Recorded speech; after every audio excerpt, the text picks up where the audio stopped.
Twitch is no longer... Wait, hold on. That sounded weird. Twitch is no... Okay, sorry about the echo. Why does the microphone sound weird?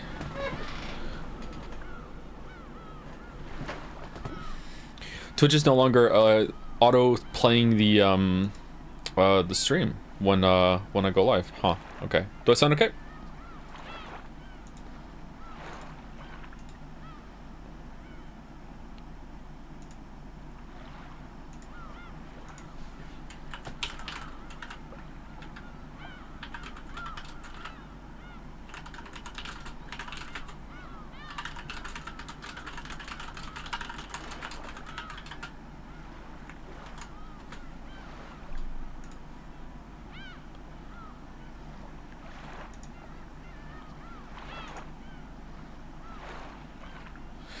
Have you considered taking notes as you go along? Yeah, but I've never had to take notes for anything in my life when it comes to understanding a story. Live can reaction. I've had to take notes when going through like projects and stuff, but not when I'm trying to understand a story. And that's not because you know, I just don't need to. I just like to more like marinate in my head with what's going on. You know what I mean? I do wonder if there's already some stuff that I've missed or forgotten about. I like that the flower got bigger on the menu here. Looks cool.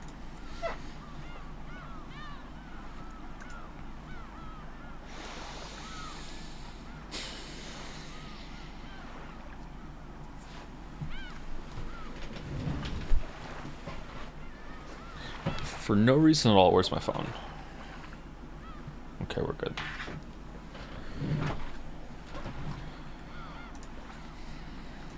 Okay, my link is out. For this stream, I don't move my windows to the other one. I just have chat off to the right. So, but I still need to have the dashboard open. Give me a second.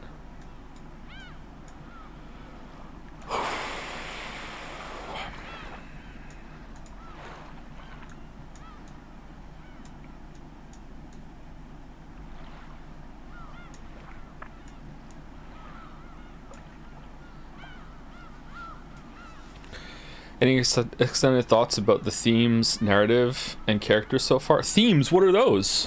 What are themes?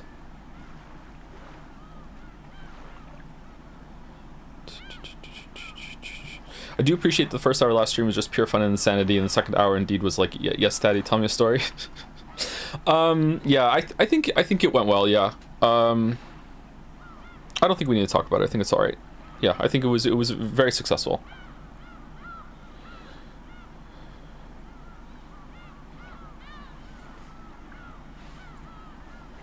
Surprised how well I vibed with Greg. Not that Greg is not someone that, you know, people can't vibe with, but me, sometimes I'm kind of awkward.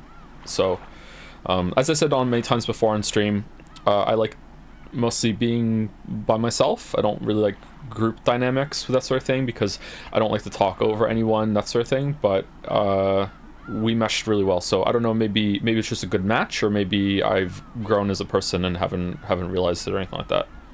I don't know. Who knows? Did you have time to digest the wall of text in the credits of episode 1? It went by pretty fast, so I'm not sure you had time to absorb what you were reading at max speed. There's a lot of info in it. Is there a way I can see it again? Is it under tips?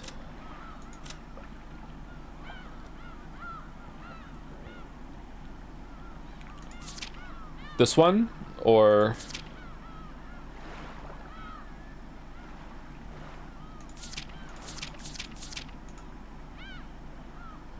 watch your own VOD back.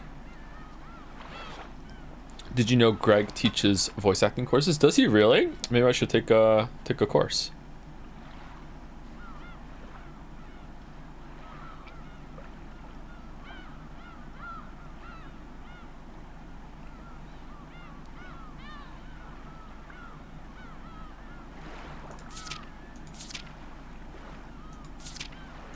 Rakinjama. Okay, chat. So, I'm going to talk briefly about something for about, I don't know, 2-3 minutes. I'm going to try and get through this very, very quickly, and it's going to not be a surprise to some of you, but it's going to be a really big surprise to some of you, so sorry about that. But, I was going to do it on Tuesday, but I think I'd rather just say it now because it's overdue, okay? So, first of all, let me just say that Mommy and Daddy love you very much, and this is not your fault, okay? Lily and I have divorced, as many people have already figured out. We've been split for 2024 is kind of hazy to me. We've been split for about 4 or 5 months. It's amicable right now, but it wasn't amicable before. The split is not the reason why the video is not out, but the reasoning behind the split is. Does that make sense? I cannot talk about it more than that. And once again, the same information is true. If I did, you'd understand why, I think. I will not be answering questions. I will not be adding any more context or information or anything like that. I will clarify one thing, and because I know some people might speculate or it might be sensitive to some people. There was no infidelity involved or anything like that. Okay? And we're still currently cohabitating, but that's going to change as soon as possible. Okay? So, sorry to have to give you an update that is parasocial in nature, but it's kind of become kind of like a thorn. It's kind of blindingly obvious, you know what I mean? Like, it's some people have been talking about it, and yeah. So that is something that's going on. And I think that's all I have to say on the matter for now. If I think that I have to add some more to it, then I will talk a little bit more about it on Tuesday. But yeah. Okay.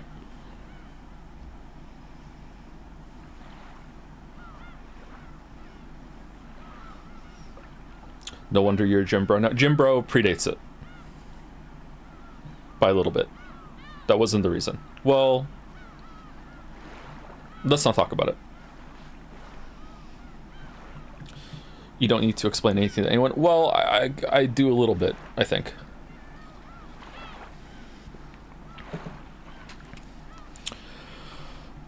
Okay. Where's this summary thing?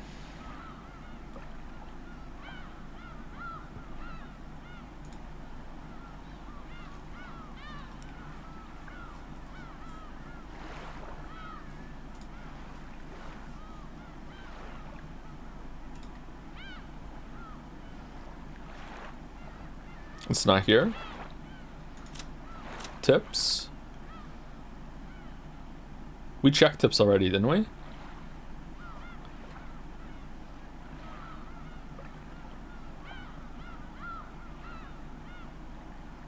Don't think you can actually get a summary of it anywhere. You'd have to do episode 1 and load the credits and watch it again. Okay.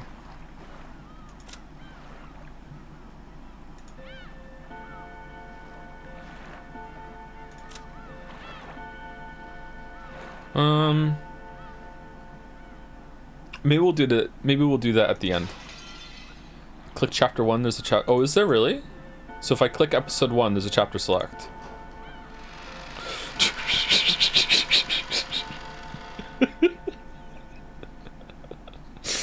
Oh, okay. You may perform witchcraft to jump forward in time. Cast a spell. So there is magic. Oh, look at the timeline. I didn't know there was a timeline. Okay, notebook fragment in a wine bottle. All right. So this one. And I'm gonna have to do even more magic that a witch taught me, that I need to wave this around to stop it. Here we go.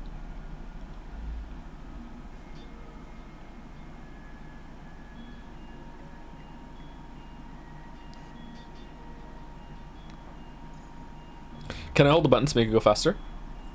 Also, how are we doing for sound? No, moving the mouse doesn't work. Okay, I'm just gonna read in my head then.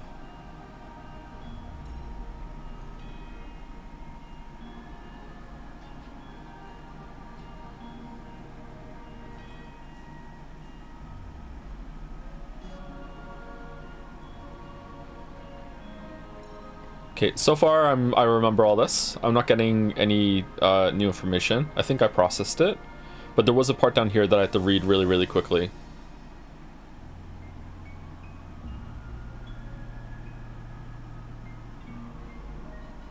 It reminds me of like Chrono Trigger music or something. I don't know what it is.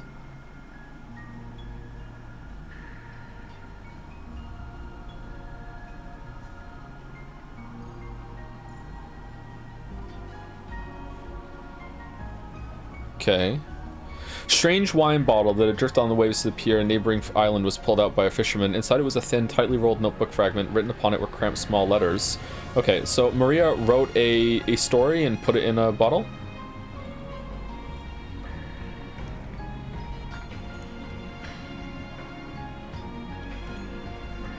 Is this what we just read then, maybe? I don't think so.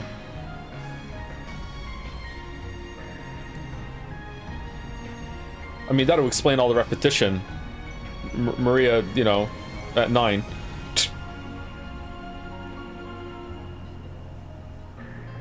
What was it about finding her jawbone? Is that here? Yeah, here we go. A piece of her jaw was discovered. So part of her face got blasted off when Battler shot at the end, maybe?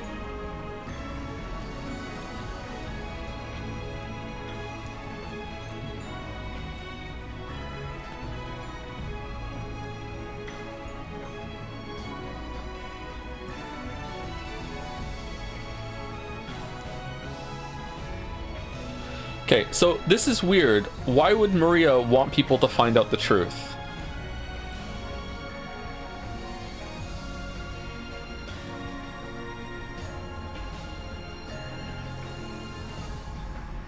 Maybe her jaw just does that? This music sounds so much like something to me. I can't place it.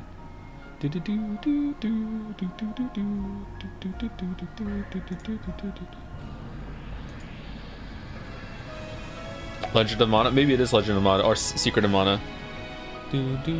Definitely in the Final Fantasy JRPG realm. Like a song I heard when I was growing up.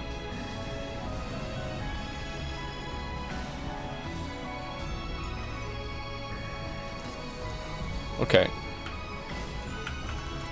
I can't skip, I'm stuck. The spell has to be completed. Favorite scene from Umi 1? Oh, it has to 100% be the shed scene, because it was so shocking to me. Just completely gobsmacked. 100%. But I really liked the last scene with the tea party and everything too. That was good. I liked that oh, here we go. I remember these, the treasures.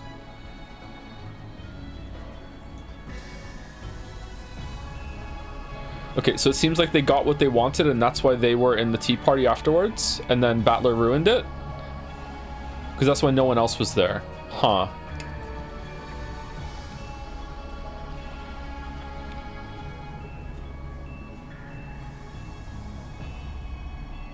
Natsui's final stand was really good. I really like Natsui a lot.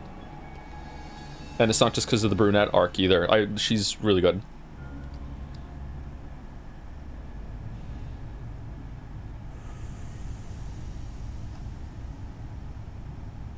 Do you get more from bits or subs? I don't know. I don't know what the split is, to be honest. Whatever's more convenient for you is what you should do if you want to give some money. Thank you for the thought. For no reason at all, let me check in with Discord.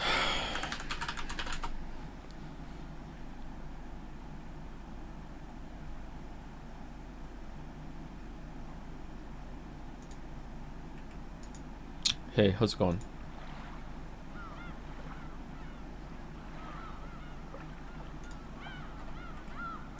Okay, seems like we're good. All right.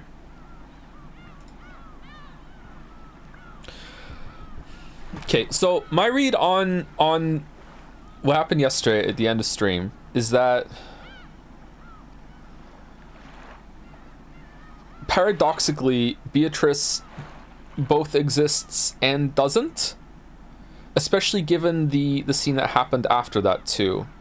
It seems like a lot of this has to do, and I love this idea, I think about this idea all the time actually, the idea of belief, that if everyone on the planet believed the same thing, it would literally be true as far as our senses told us, right? Might not be objectively true if a bunch of aliens came to the planet or whatever, but like if everyone did, like it would just become true because everyone believes, right? So like why would anyone question anything like that, right? So I really like that idea of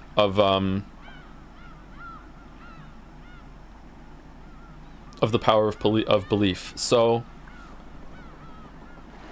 it's such a fun, like what's the word I'm looking for? Is it conceit or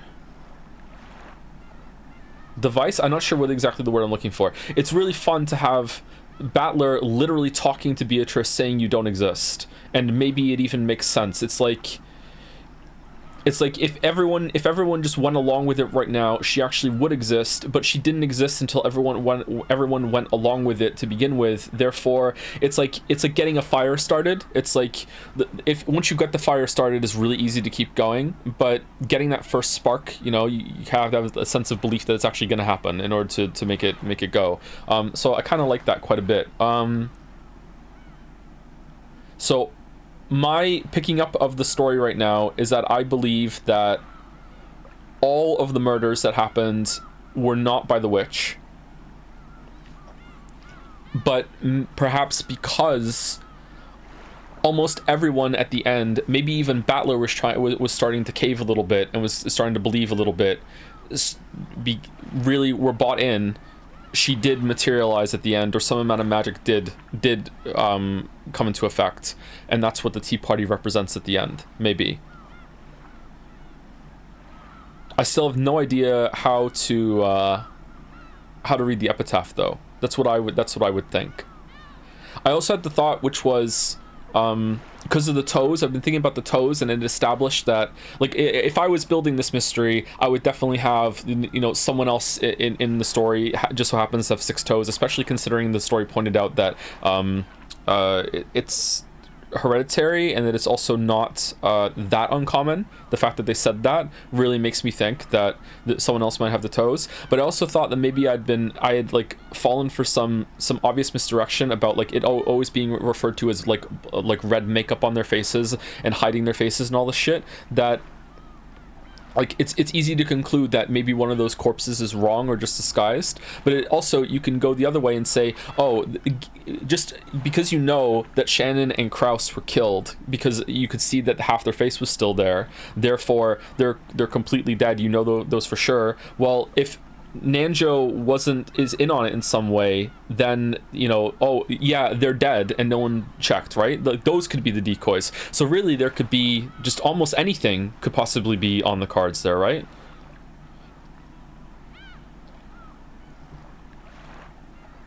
And my crackpot theory I had said yesterday about Genji like getting one of those hammers and knocking the door off its hinges and putting a new door on that, here's one I prepared earlier and had the ring already drawn on it. Can you knock a door off its hinges? Like put the chain on it, then close the door and then put the hinges back on? Could you do that? Could you lock a door like that? Because if you could, I don't know what side the hinges are on, but like if you could do that, then that would explain how the door got the chain locked on it, right? Like that would be because it does the fucking magic circle at the same time, right?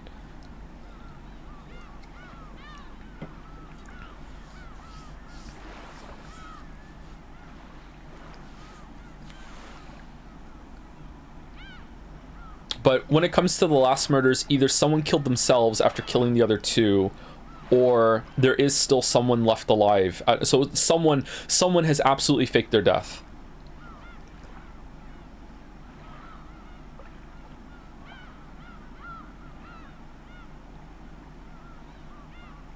Yeah. So either way, someone is really committed to making this happen. Either the person that's really committed to making it happen killed themselves at the end, which I don't think is possible, but maybe they killed themselves at the end, or there's someone who faked their death that is really committed to making this happen and was operating through the house, making it all happen. That's what my conclusion is right now. Is this fun?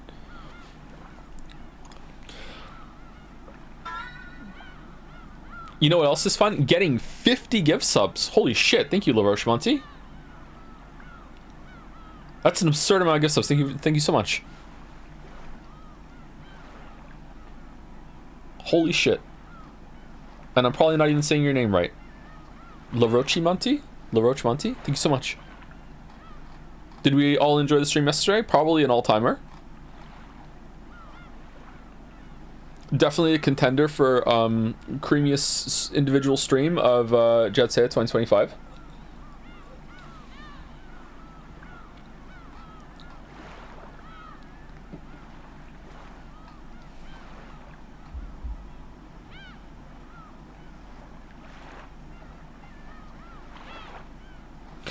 Anyway, some quick thank yous. Oh, how was Raid with Kraken?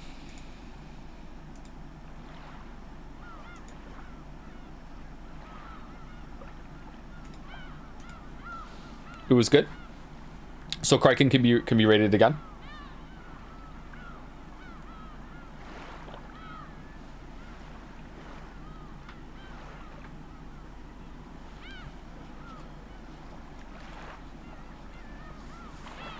God, I would love it if Battler is standing there. I would you know what I'm like, okay?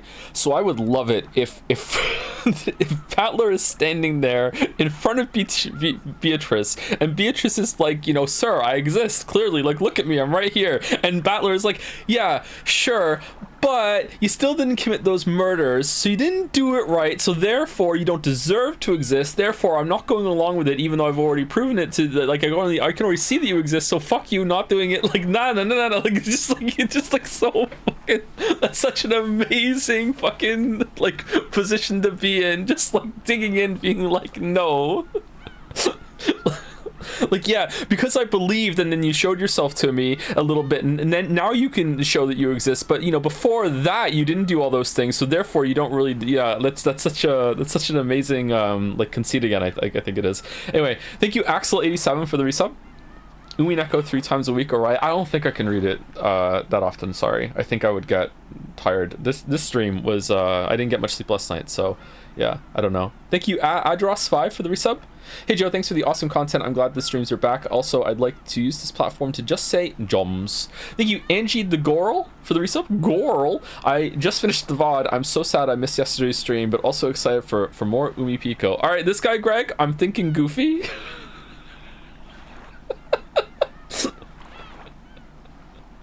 Thank you Chido Tayson for the resub. Kyr Mall for the resub as well. Now time for the good part. Oh, I should probably say this. I'm gonna read some more subs, but I should probably say this. I have it on good authority, and also just from getting vibes in chat, that episode 2 is the worst part. So I don't know if we're gonna be continuing with the Umineko for today, okay? Like we might have to pay some money into the Weeb Gambit investment fund in order to, you know, get some good payoff, okay? Like we'll see. All right, we'll see how it goes. Thank you Beanga9 for the new sub. All right then, 1 for the new sub too. Welcome to both of you. Thank you Onzen for the resub. Subscribe for the crane, stayed for the chandelier. Truly a swaying experience. Nice.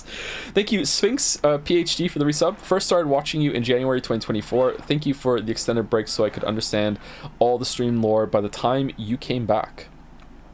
You're welcome. Thank you Chosen by Thug Life for the new sub. You don't choose it. Thank you Jelly for the raid. How's Warcraft 3 Jelly, if you're still around? Thank you Diana Lesky for the gift sub. King33411 for the resub as well. Thank you Chefin for the resub. Joe, greetings from 1 a.m. Indonesia. So excited for the stream. I have some chilled durian and a pack of Oreo. I already removed the fillings to snack. Okay, you need to clarify in chat, Chefin. You can at me in chat, or hopefully we'll catch it. Do you mean you remove the fillings so you only eat the fillings, or do you mean you remove the fillings so you only eat the cookie, the biscuit? This is very important for us to know. Thank you, Drinking Anxiety, for the resub. Ouroboros 188 for the resub too. Can I get a Clawfist? Clawfist, and maybe be welcome to the Dragon's Den. Welcome to the Dragon's Den, Ouroboros 188. It's been a while since I said that. Thank you, Zelanon for the resub. Welcome. Clawfist. Thank you, Bois, for the resub. Zorgox for the bits. Magic doesn't exist. Magic. Any for Prez, use some business to say, have to be a VOD boy because I'm doing a 10k early tomorrow. Oh, good luck with your 10k, fellow gym bro. Wish me luck. Yesterday's stream came together super well. Great job. Also need to get rid of these extra bits. Bonus bits. Thank you, Susie Boozy Woozy Goosey, for the resub. Was gonna resub during a Persona stream, but the Umineko streams are too cream. Can't wait to see what comes next. You know, I think we're maybe getting to the good part finally in Persona 3 too, so we're gonna have a good streak here. Umineko's gonna dip while Persona 3 rises. Stonks. Thank you, LaRoche Monty, again for absolutely generous 50 gift subs. Thank you so much. Thank you. Thank you, Endo Velicus Flare, for the resub too, with a hug. Thank you, Fingy Pickling, for the resub. Finally, I can watch streams again. I didn't want Persona 3 spoilers. 2024 wasn't the same without streams. Yeah, it was a different one, yeah. 2025 is gonna be better. Thank you, Cissidace, for the bits. Be me, have finished episode 4, haven't thought about Pervy Battler in at least 15 hours. Hear that Umineko fighting game doesn't have any oh, is it safe for me to read? Any spoilers? Okay, it's fine. Any spoilers, so long as I get an older version. Fire up Battler in training mode, trying out his special move. One of them is him groping the opponent's chest. Wow. What are these moves?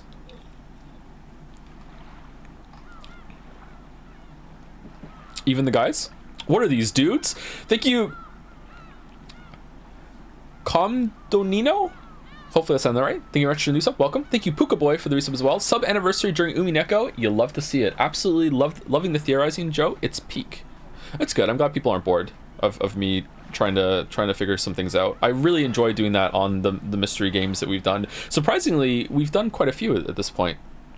Like, even the weebiness of Danganronpa didn't diminish like how much I enjoyed doing that in that game. Thank you, Doodle Flesh, for 1,500 bits. Thank you so much.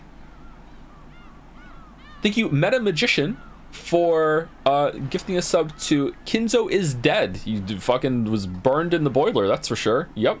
Thank you, Villahista Wandering Pesto, for the resub. Now back to the non-game. Now back to the non-game with a Jom Z. Thank you, Avo Cuddles, for the new sub. Weku for gifting out 10 subs. Thank you much, Weku. Thank you. And the last search on my list is Tomo Koma with some bits. 500 bits. Filling Tower? Oh, are you making a tower with the bits maybe? Or Forgetasaurus for the resub. Ruthless Colita for the resub. Resubbed, kind of serious. But by any chance, have you seen and responded to Irene DMs recently? If there were any? Don't need to do it right now. Just asking since I can now. What? I think so. I spoke to Irene a couple days ago. Was there one I missed? I don't remember. Okay, I'll check after stream. Okay. Thank you, Rainbow Road DUI, for the bits. And Ironwrath for gifting a sub to episode 2B. Thank you, Ironwrath.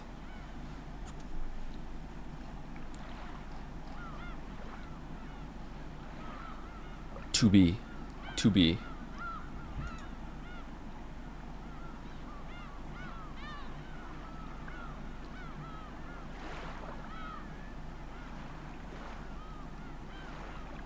Do you believe that Beatrice is actually evil, considering she's cute if she's real? I think you can't be that attractive without being at least a little evil. Yeah, for sure. Okay, so let's start episode 2. Difficulty level is standard. Difficulty level is extreme this time. All right, I'm gonna reread this again just so we're all on the same page. By the way, is today the glorious day where chessboard metamorphosizes? Is that good to go, Merrick? I didn't talk to you about that one. Sorry, because I didn't get. I don't think we discussed it after the stream, and then we just moved on to different things. We could do that, sure. Should we do it during break? It should be like what I sent you. Okay, so she's ready to appear. I don't know. Does everyone believe in her? Good morning. The Golden Witch eagerly awaits your arrival. Please do grant her that wish. Were you able to get a good rest and perfect your strategy? The witch expects a lot from you and is more than ready to launch an assault right from the start. I also look forward to seeing your strategy. The difficulty level is extreme. The witch intends to make you surrender all at once.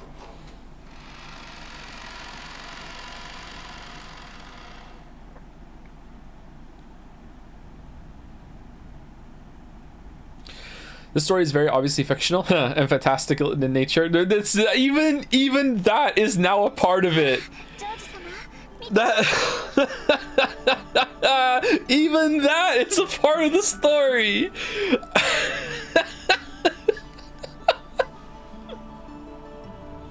That's so clever. Holy shit.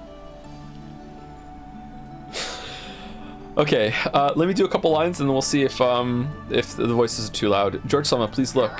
They're so cute. Look. Shannon found a pair of hammerhead sharks swimming playfully in the tank and looked as excited as a grade schooler seeing an aquarium for the first time. I like aquariums. Oh.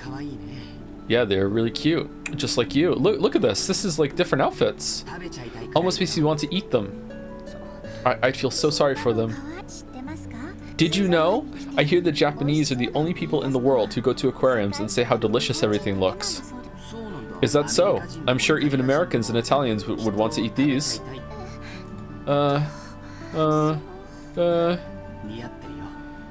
Those clothes look good on you. Really? Shannon clutched at her chest with both hands in embarrassment. What are these? She apparently felt like she was being made fun of for wearing these clothes she wasn't used to. Though George's face didn't show it, he'd actually said something so completely unexpected that it surprised even him. And he was as embarrassed as Shannon on the inside. However, when he saw how embarrassed Shannon was, he started to imagine he was teasing a girl he liked, and instead of embarrassment, a ticklish amusement welled up in him. This is how it's gonna be, huh? No, he wasn't just imagining it, he really was teasing the girl he liked. Before now, he wouldn't have expected to hear a line like that anywhere these days, not even in a manga or something.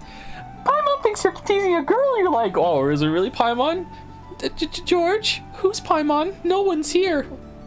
Tell her you have to believe in me for me to exist. In fact, if he'd seen another couple acting like this, his first instinct would be to start throwing rocks at them. But even if someone were to start throwing rocks at us now, I'm sure they'd be no different than confetti celebrating our relationship. Now I can't even remember those lonely days when I felt jealous of couples who were completely oblivious to their surroundings. To use an old-fashioned phrase, these really are rose-colored days I'm living in. Rose-colored days? I've heard of rose-colored glasses or shades, but not rose-colored days. I'm so entranced that I barely notice that massive tank in the world's largest aquarium anymore. Instead, all I see are the expressions flitting across Shannon's face as she plays with the fish. It's amazing, isn't it? It's my first time seeing a tank large enough for a whale to swim in. I heard this tank is the biggest selling point here, and that it's the biggest in the whole world. Is that so? That's amazing. It's really wonderful. It doesn't even look like a tank at all, more like they sliced off a part of the sea with a knife and brought it here. That's not a bad line. Alright, so people are asking me to do the tips. Ushiromiya George. I'm not seeing any emblems. Eva and Hideyoshi's son, an affable young man liked by everyone in the family. He is currently studying as an assistant for his father's company, and it seems he dreams of making it on his own one day. As the oldest of the four cousins, he acts as their leader and arbitrator. A young but experienced servant, she's normally calm and performs her job efficiently, but she messes up when she gets nervous. Furthermore, Shannon is nothing more than a pseudonym that she uses when on duty, not her real name. Okay, so are we in the Golden Land right now, and this is like the afterlife before the Tea Party, or is this a different timeline, or what? Why do you have these tags? Huh. You're right. This really is a little sea. Despite its size, I hadn't thought of the tank as anything more than a tank. That's why I found her metaphor so interesting. Who are we? George? No matter how far humans broaden their experiences, they always end up viewing the world through the lens of their own values. Maybe that's why it's so interesting to interact with people who have different worldviews. I voiced my thoughts on this. She responded. Does the manta ray have a face? True, this may not be the real sea, but if those little guys swimming in there believe it's the sea, then that's what it is.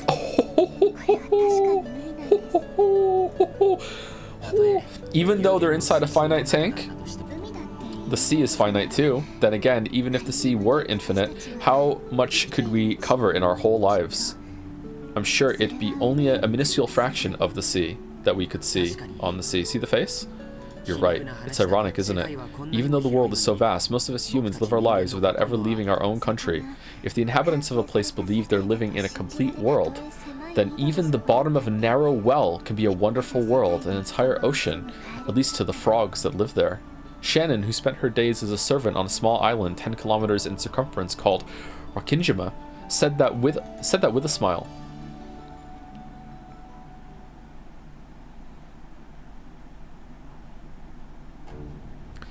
Turn of the Golden Witch.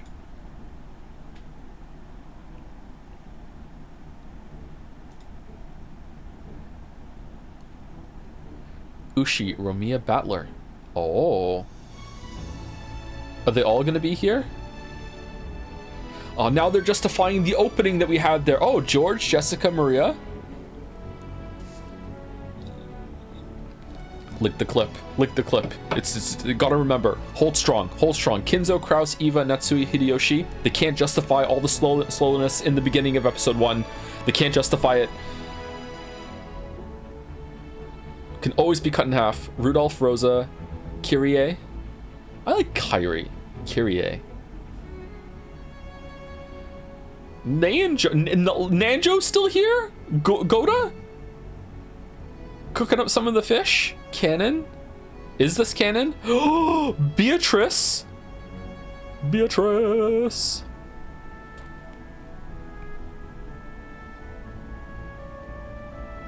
Rondo of the Witch and Reasoning.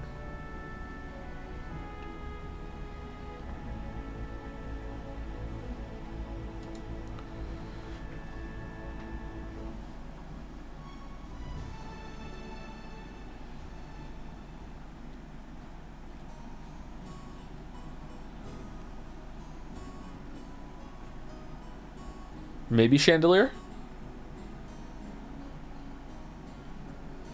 After we finished walking through the whole aquarium, we had a small late afternoon lunch at a restaurant with a nice view. The word buffet has the power to make any boy's heart leap. I was like that myself once, but with Shannon beside me, this buffet felt different. I couldn't shamefully pile on only things I liked. I don't really like buffets. I feel like buffets, the food quality isn't usually as good. I'm not a big buffet person, but maybe I just have gone to bad buffets. I'd rather just have a complete portioned meal than a buffet. I was, how should I put it, worried about my appearance and choose a menu suited for a snob. Toast, salad, and coffee. No Oxford comma. I hate this game. If I'd been myself, would have made a pile of oily stuff like yakisoba pan, mashed potatoes, gratin, and so on. Shannon, is that going to be enough for you? If it is, then I guess we men are animals with really bad fuel efficiency. That's not what I... On Shannon's tray, there was only tea and salad. Maybe the mere fact that I thought she was a whole plate short proved I was thinking with a man's stomach. Actually, I should be asking you the same thing. Don't you think men should eat a little bit more than that? I imagine you normally eat much more for lunch, right? Oh, called out. Oh, your honor as a man is on the line. Go get some more food, George. Oh, all right. Dang. Come to think of it, you already know how much I eat normally because of meals I've had at the head family household. That's right. So I was worried you might have an upset stomach today. Shannon was kind enough to guess that I wasn't feeling well. Looks like my stupid attempt to show off made her worry. And apparently my stomach wasn't going to let me show off any longer. Yeah. Gahaha. Okay, I'll confess. I was just trying to look cool. I held back just because I was with a girl. I thought so. Considering how much you eat during lunch at family conferences, I thought this wasn't nearly enough. Please, don't be so reserved and feel free to go choose another dish. It's not fair for only me to be embarrassed. What about you, Shannon? Be embarrassed. How will you be able to keep up with the Ushiromiya family workload on such a sparse diet? They're dead, George. Did you forget? Did you forget? Do you think this is a fucking game? Because Shannon fell silent and blushed bright red. Apparently, I wasn't the only one showing off. When I realized that, my embarrassment disappeared completely. Oh, so that's not enough for you either, is it? Yeah, you usually eat a bit more than this for lunch. A woman's stomach is made of magic, so this is enough. What is this food gambit we're doing? So we've both been showing off to each other. Let's not hold back anymore, shall we? I smiled to show that I wouldn't make fun of her anymore and rose from my seat. After finally coming to Okinawa, it'd be a waste if we didn't eat some bitter melon. Man, I'll go get some fried bitter melon or something. Shannon, come with me. Come on, come on. Ah, yes. To anyone watching us, we might seem like an incredibly charming and embarrassing couple. Nope. But it's only after becoming a couple that you realize. To us, this exchange of words is everything, our entire world. That's why no matter how much everyone else stares at us with blank expressions, we never notice. Indeed, at this age, I finally understand the feelings of couples who want to endlessly flirt without any regard for their surroundings. After I returned with a plate piled up with fried food, Shannon arrived with a pretty cake. While laughing at our fake stoicism, we resumed our lunch. Even though it's a restaurant with a view of the sea, it's so cloudy. Can you confirm George's word? Being a teenager in this kind of situation is fucking awesome. Yeah, absolutely. Luckily, our window seats gave us a view of seaside scenery so grandiose that it extended even beyond our field of vision. However, because of the cloudy sky, we were only seeing a fraction of its usual beauty. That's right. If it were clear, we'd undoubtedly see a deep blue sea. Yep. I'll bet you're already used to the sea around Rockinjima, but the deep blue sea here would surely have been a sight to see. It's a real shame. Oh, but no matter how blue the sea is at work, it might as well be grey to me. But I'm not working today, so apparently Shannon was doing her best to say an embarrassing line.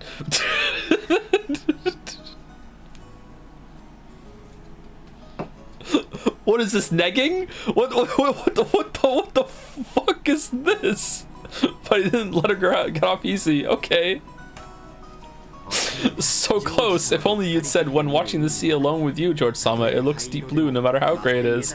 I'd have given you full marks and a prize. I'm sorry. Want to hear what the prize was?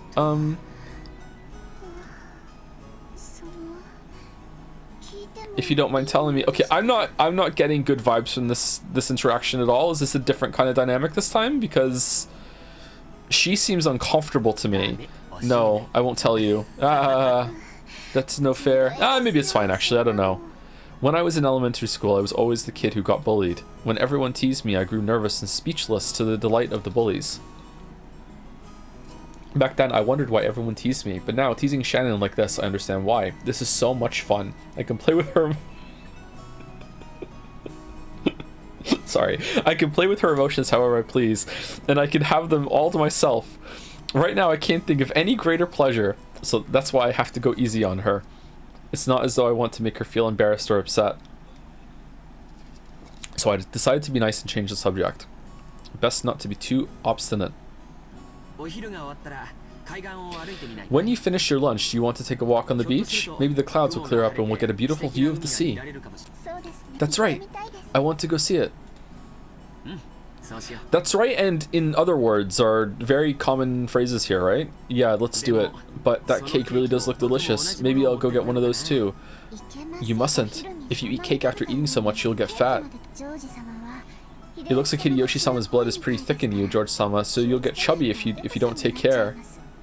Okay, maybe it's fine then. She's talking back to him. That's fine. Shannon, you won't stop liking me if I get fat, will you? After all, I wouldn't stop liking if you got fat, or start liking you if you got fat. I didn't mean it that way. If you don't take good care of your body, it'll be bad for your health.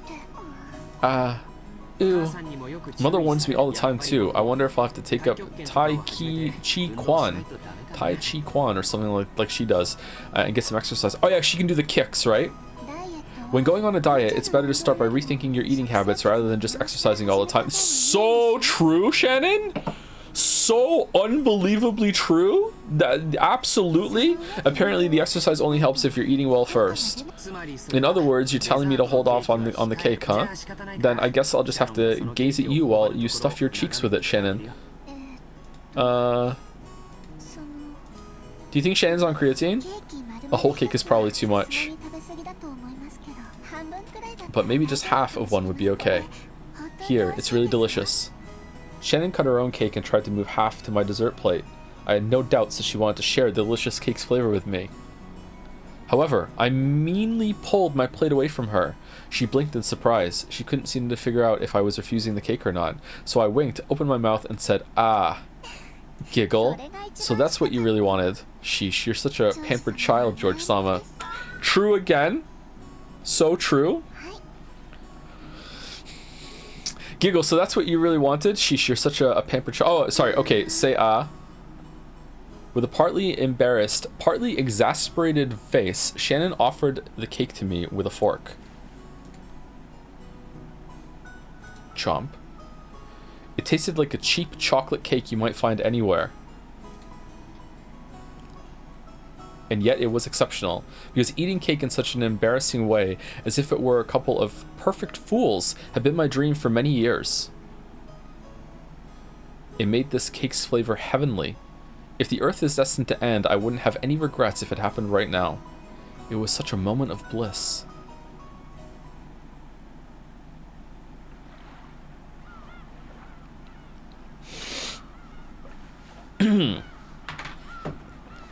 After that, we gathered shells, ran from waves, and enjoyed each other's company while walking along the beach. In the end, the clouds never parted. This is all new, isn't it? However, we both believed that the sea reflected in our eyes was a deep blue. Somehow, I'm so happy that it scares me. You do say that from time to time. Has the tips updated? Oh, okay, so like once we see them, they'll be here then, I guess. Even though it showed the them in the title sequence, you do say that from time to time. Okay, this is kind of a scene break. Give me a second to say thank you to some people.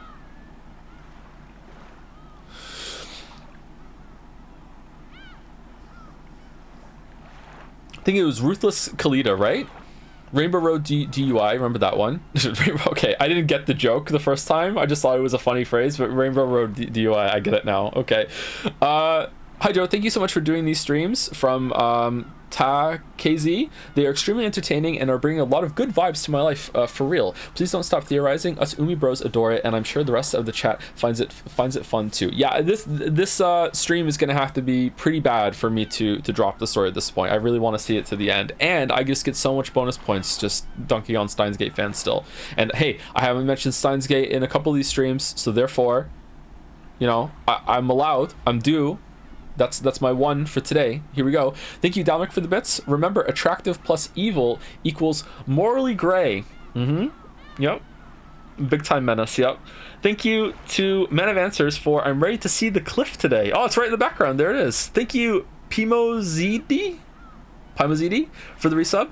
I'm surprised by how good Umineko is. I loved the tea party scene. Yeah, it was good, wasn't it? And how the narrator changed to be so anti-battler. Thanks for the streams. You're welcome. I'm glad you're enjoying it. I wonder what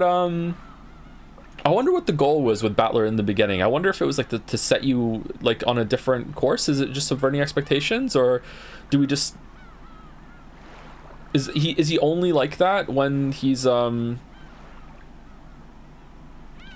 spinning chessboards around? Like one on each index finger, like plates. Thank you, Spikes, for the resub, or Spixes. Thank you, Terraflop, for the 5 gift subs. Thank you very much, Terraflop. Thank you also for resubscribing yourself, Terraflop. Thank you, Clockwork Sam. Welcome. Thank you, Thaddeus Ex Machina, for the resub too. Hey Joe, it's been great seeing you stream again. You're the only streamer I really watch regularly. That seems to be common, actually. Yeah. I don't know how we've built like our own little isolated community on the website, but it seems like there's not a lot of overlap between our viewership and other people. It's like, I think it's maybe like 10%. Like most people who watch me only watch me. So odd streamer, I guess. And like one of 3 streamers I watch on Twitch. Oh, there we go. 4 if you count me editing my own VODs. Oh, thanks also for playing my favorite Persona game and this incredible weeb crap. All right, you got us. You got us in the end. You got us. Thank you, Super Forsooth, for the new sub. Welcome. Thank you, Iron Raft, for gifting a sub to George is Fat. George looks pretty good here, I gotta say. I wonder what the original sprite would look here, or did it even get a new original sprite? Thank you, Rade, for the resub also. Thanks for the amazing streams, Joe. Oh, you're welcome. Thank you, Rade.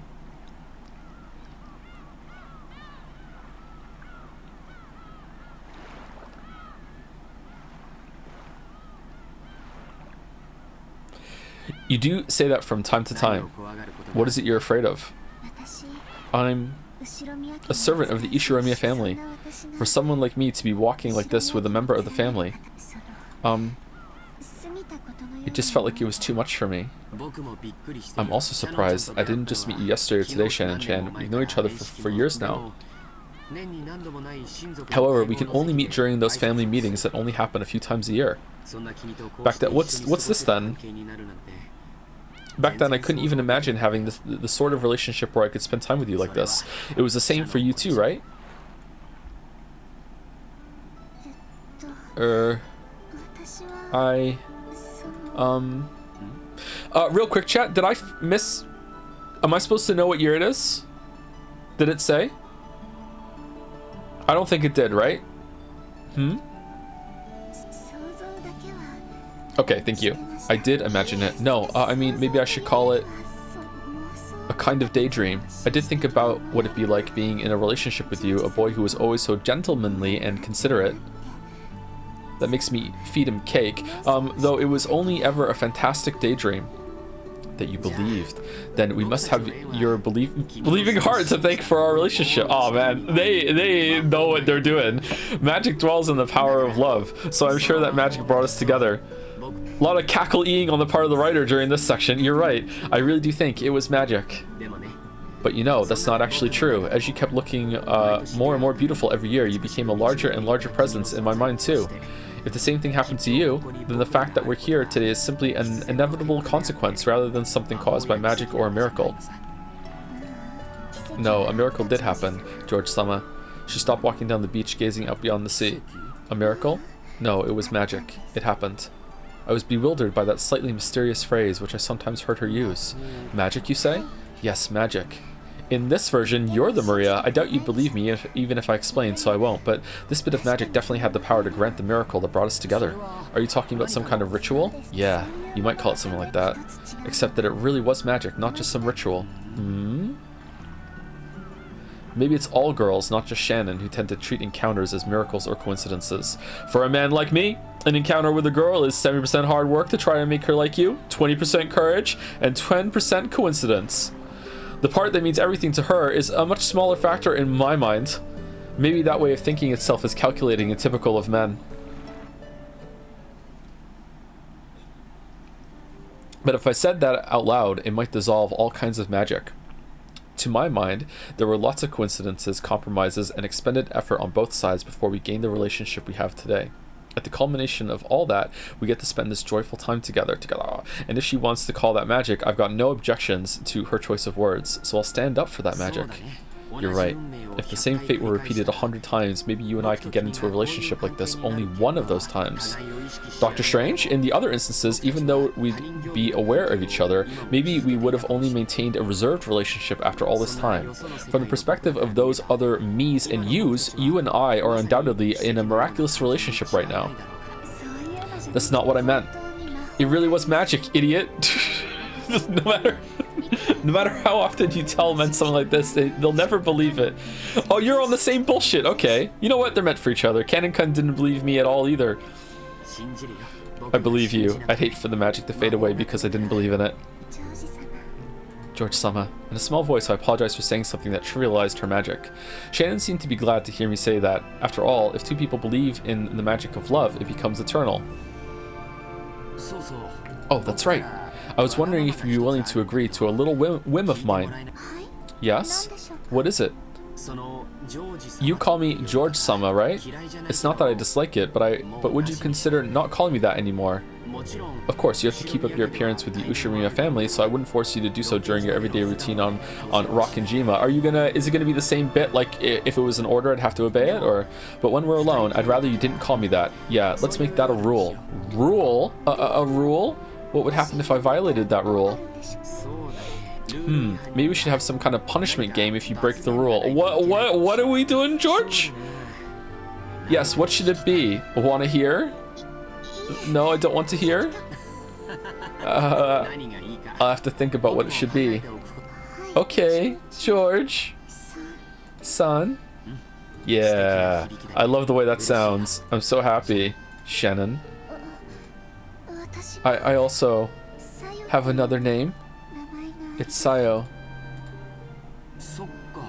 I see. The rule's got to be fair after all. I'll follow it too, and from now on, I'll call you Sayo. Okay, so I did say it right. I heard him just say it. Sayo. Not Sayo, Sayo. Okay, Sayo. Yes. What's your punishment if you don't? I held her shoulder and drew her close. When I forcefully pulled her delicate body towards me, she dove into my chest like a doll. As I held her in my arms, we both looked at the horizon.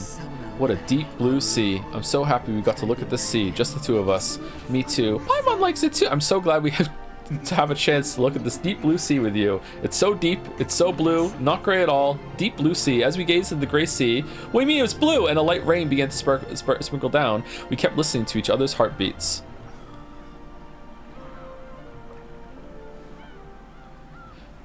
Heartbeats make me uncomfortable. Maybe when it's only my own. You ever try to fall asleep at night and you can feel your heartbeat or your pulse in your ear because you're too close against your pillow or something? I hate being able to feel my own heartbeat. The sound of waves flows into my ears. No, it's the sound of an enraged sea. My body, bathed in painfully cold splashes, does not allow me to forget. It won't let me forget the memories of the day my old fate was broken and smashed. Once, tomorrows were literally like looking into a mirror. All I ever saw there was the person I already was. Tomorrow was absolutely no different from today. That was my old fate. But then, for the first time, I saw a different fate beyond the mirror. The witch whispers to me. She tempts me to take a bite out of the fruit of knowledge. She torments me, saying I'll be furniture as long as I stay in God's paradise. So I decided to choose the path of knowing love and tried to become a person.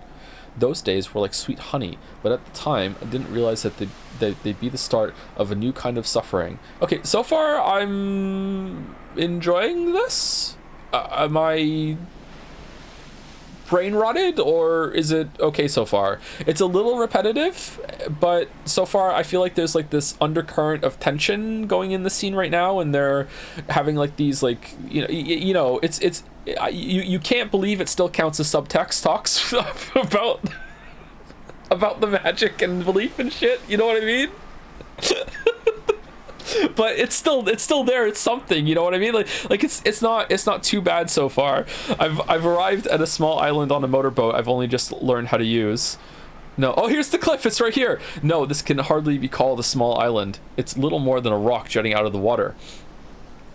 On this rock is a torii and a small shrine.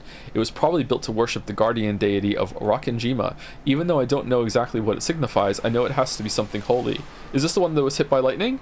Even in a place like this, I've got to take just one more look around to see if there's anyone who might get mad at me for coming. Excuse me. I see nothing but the stormy ocean, Nijima looming in the distance, and the waves breaking against Rockinjima's steep cliffside. I ready myself, timidly approach the small shrine, and take the mirror that lies there as an offering. The mirror looks old, cloudy, and dirty. That would probably make any normal mirror seem horribly cheap. However, since the mirror has been placed in a small shrine, its appearance seems to give some sort of divine quality to it, and there's one thing I can tell. This is no simple mirror. It may seem like an old, battered mirror to a non-believer like myself, but it has a great significance. Is it really okay to break this after being captivated by honeyed words? No, this isn't really a mirror. This is the life I couldn't escape until today, my fate. I'll break it. I'll smash it and seize the life that lies beyond this mirror. If I don't smash it, my life will be a pair of facing mirrors forever. Nothing will ever change in the slightest. The witch whispers to me. She's back. She tempts me to take a bite of the fruit of knowledge, or maybe I've already tasted of that fruit. After all, I've experienced those maddening emotions. Just as Adam and Eve felt compelled to pluck their fig leaves, I can no longer go on without breaking this mirror. I've struggled with conflicting emotions for many days before this moment. Inside my heart, the virtuous part of me kept on fighting the part that sides with the witch. And now, here I am. Did the part of me that's here right now win or lose? There's only one thing I know. To obtain something, you must be ready to lose something. Cowards who don't risk anything, who never try to change anything, will never be given the key that opens the path to a new future. That key is already in my hands, and that key is to break this, to smash it. Is there any other effort I can make as furniture imprisoned in Rockinjima? No. This is the only way for me. Come, have courage. Who's talking then? Furniture? Is it Canon or is it Shannon? It's not George, is it? Maybe George thinks he's furniture? I'll free myself from being mere furniture, and by accepting a new kind of suffering, I'll become human. This is surely a small yet large trial I must impose on myself. Come on, smash it. Smash. I'll smash to pieces the eternally unchanging fate that imprisons me. I raise the mirror high. I think back on the days of conflict that came before, and finishing my reflections in the blink of an eye, oh shit! I throw it away, something like that? I throw it down, okay. The thunder roars, crying out against me for my outrageous act. It truly is the hatred of angels trying to banish me from eternal paradise. I look down at the mirror, tumbling at my feet, broken in 2 equal parts, and after making sure I've accomplished my task, I scream up the raging skies. Oh, it's Shannon! I've kept my promise. Now, it's your turn to keep yours, right? Thunder roars once more. I've already been banished from paradise, so I'll have to struggle on my own if I want to live. The witch told me. That is the single element of this world. To lose it means losing the world, like how a canteen with a hole in the bottom can't be filled no matter how much water you pump into it. I've kept my promise. Now it's your turn to keep yours. Please, grant my wish. Beatrice-sama! I don't want to be a George anymore! He steals my— oh! Every episode is gonna go into this after someone screams Beatrice. I love this song.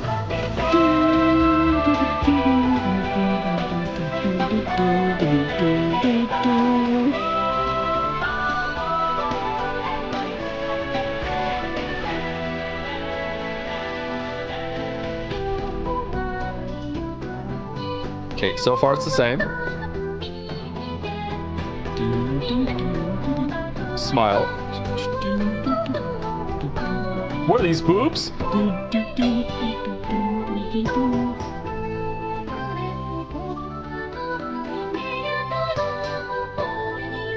Oh man, big Chrono Cross vibes for the 3rd time.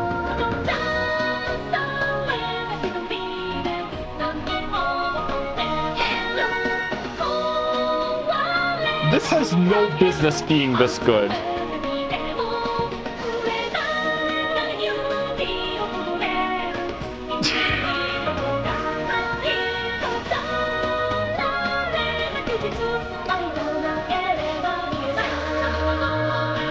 Oh, it's the bottle with the letter in it!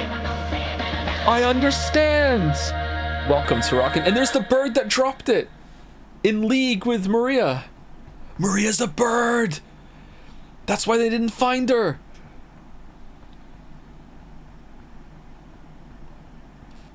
My mind wandered back to the days when I could barely imagine the happiness I have now. I was a middle schooler at the time, a normal girl who thought about love as much as you'd expect of someone at that age. But in truth, it was wrong of me to have that dream. Okay, so was that scene that we just saw with her on the cliff? Was that how the shrine was struck by lightning after the mirror was broken? Is that where it went, or is there like a broken chronology here that some of the scenes we're seeing are from reality and other ones are from like Golden Land or whatever? I don't know what that scene on the beach was. That's definitely not at the same time. That's definitely not the same George and Shannon that did the proposal outside the mansion, because they had the exact same talk again. So it's not the same. It might be them. It might be the same as them, but in a different land. But maybe that Shannon is the Shannon that we knew from last time? After all, I am furniture. Furniture is nothing more than a tool, not a human. As a person less than human, simply receiving an education was an enormous blessing. So in reality, even thinking about falling in love was more than I deserved. The Ushiramiya family conference was a customary event held every October, but relatives sometimes visited at other times. Of course, they didn't just come to drink tea. Oh man, don't recognize it without the blood. On this day, Eva's family was visiting the head family on Rakenjima. The 3 members of Krause's family and the 3 members of Eva's family had gathered in the parlor and were having a friendly chat about recent events. Genji had supposedly told Kinzo of Eva's family's arrival, but he still hadn't come down. He was probably immersed in his research and couldn't spare the time. This often happened, so the others waited patiently for their fickle father to arrive. Oh, how promising. Make sure you work hard under your father, building the skills you'll need if you want to lend him a hand soon. They're all back! And now the emblems are back too.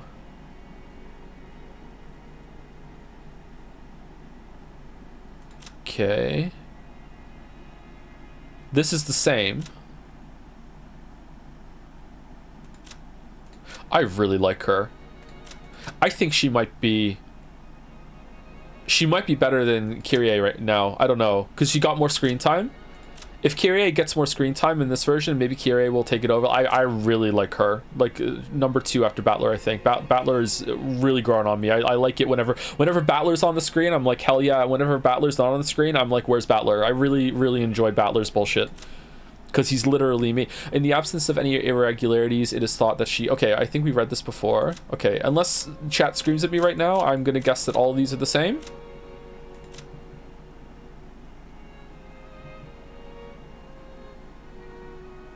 Okay, is this... This is the same as what we just had. Okay. You know what? Let's also save it.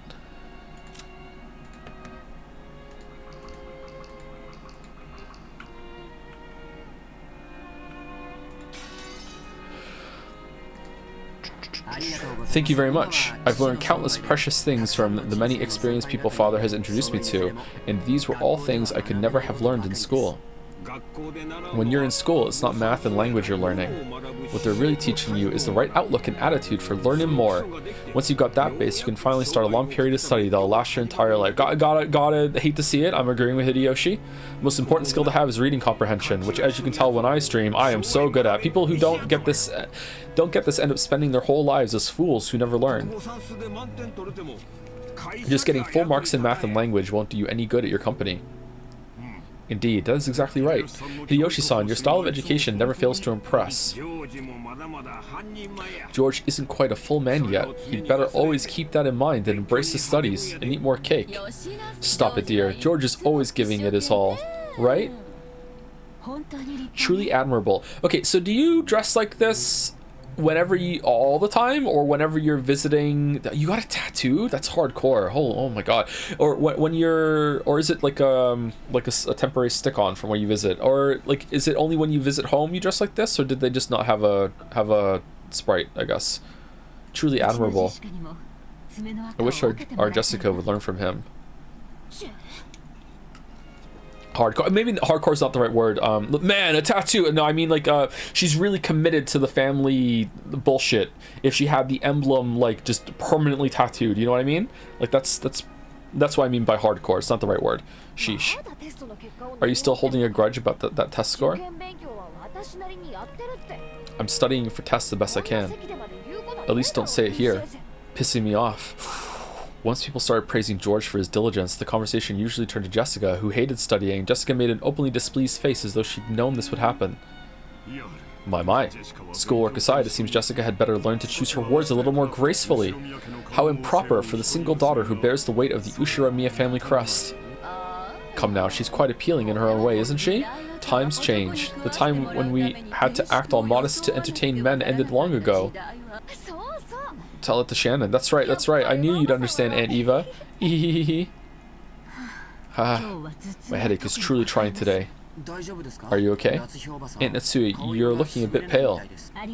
Thank you, I am fine. Still, time really has flown. It feels like just yesterday when you would run around half naked by the beach and come back soaked. Wasn't your Jessica-chan the same? Are we being nice? Is it just because the kids are around, or is it different this time? And now she's a lady who fusses over how to put on makeup. I see you focused on your eyebrows. You look really cute today. Thank you very much. No one noticed, so I was a bit unsure of myself. A full smile rose to Jessica's face as the results of her own studies were finally appreciated. Makeup callback? Eva smiled back in the same way. Then she turned that smile towards Natsui. Come on, Natsui-ni-san. You must take notice of small changes in your own child. Poor Jessica-chan. You probably want— ah, there it is! You probably wanted your mother to notice first, didn't you? Oh my god. There it is! No problem, no problem. That person never notices anything.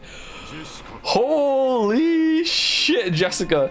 I cannot condone you speaking of your mother in such a fashion. Apologize. Later, I will speak at you at length about your language. If you don't want kids getting in your way, just say so. I'm gonna take a step outside. It's getting stuffy in here. Jessica. Jessica was still at the age where tests and entrance exams are pretty nerve-wracking. Recently, she clashed often with her mother, who was enthusiastic about her education. Excuse me. Kya? Jessica, who was trying to leave the parlor in a bad mood, bumped into Shannon, who was pushing a serving cart filled with tea.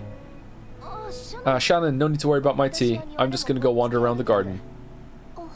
Milady. Shannon, the tea is getting cold. Serve it quickly. But my apologies. Shannon hadn't actually done anything wrong, but Natsui, who felt like something shameful to herself had been shown, lashed out at her emotionally. This was, I don't know if this is gonna be, maybe open us up to spoilers, so if chat doesn't think it's a good idea, then we don't have to do it, but like, just, I'm curious, having a poll in chat right now, how many people think Beatrice is real or not? Would that be a fun poll, or did we already do that poll and I missed it, actually? Like, do we think she's real or not? That was something that often happened in the Ushirimiya family. But it seems Shannon wasn't strong-willed enough to just accept it and move on.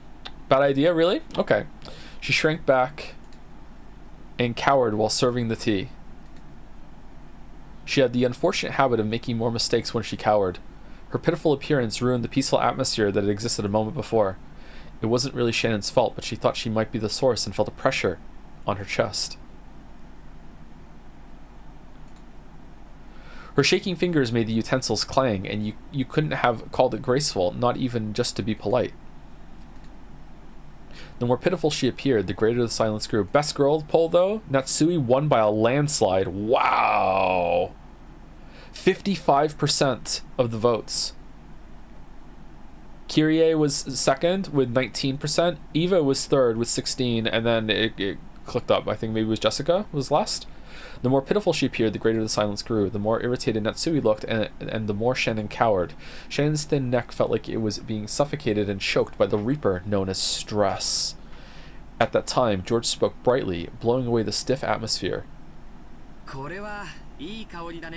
This smells nice. But you should absolutely ask the crane if Beatrice is real. My weed, we already did! And the crane said no!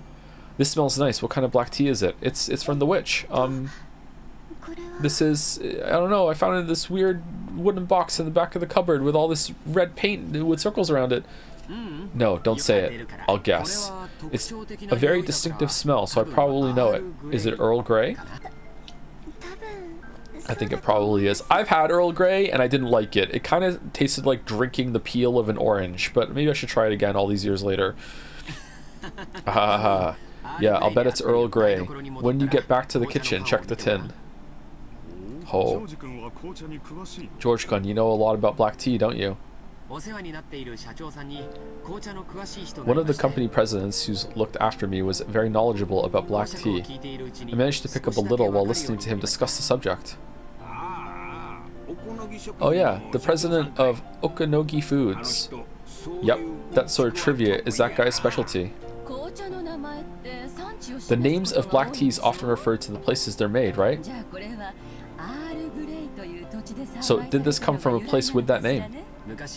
From what I've heard, there was a person called Earl Grey in England long ago, and it was named after him. John Earl Grey?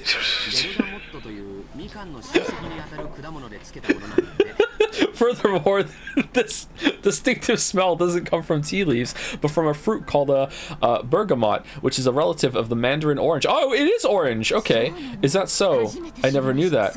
Learning things like that makes tea taste all the more delicious. Does it? Same thing goes for alcohol and cigarettes. Luxury items have a taste of romance. No one's stuff like this deepens the taste. It's the same as reading the list of benefits on a medicine bottle. Natsui-Nissan, you should try reading the explanation on your favorite headache medicine someday.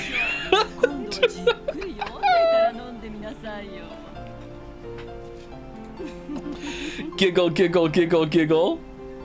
That's a wonderful idea. Try it tonight. Yes, I'll do so. Shen, try opening that pot. You should find some dried bergamot mixed in with the tea leaves. Yes, it's in there. Something like dried orange peel is mixed in. Right on. Yes, that's probably bergamot, the main ingredient in Earl Grey's scent. Oh, I was right! It does taste what it is!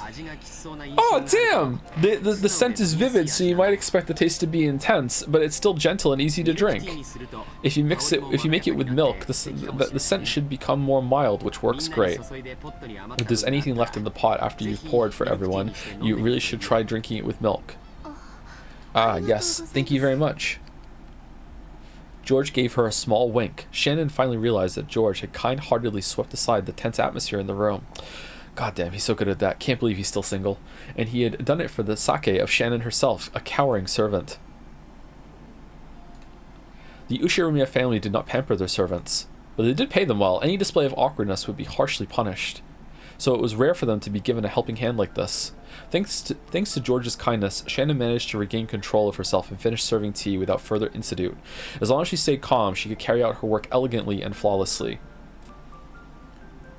By the time the black tea was laid out on the table and its elegant scent filled the room, the atmosphere had completely returned to its former peaceful mood, and everyone praised George's knowledge. Shannon wanted to thank him for saving her, but it didn't look like she would get the chance, so she decided to at least thank him inside her heart, praying to God that George would hear it as she pushed the serving cart away.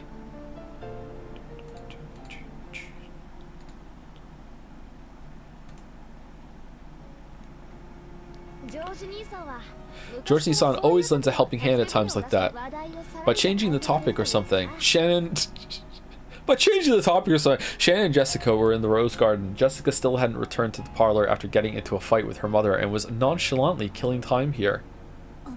When I think back on it, I get the feeling this wasn't the first time he's helped me like that. Whenever I made a careless mistake and George was around, I'm pretty sure he'd always naturally smooth things over and restore harmony. Maybe it wasn't something as direct as picking up a fork that had been dropped.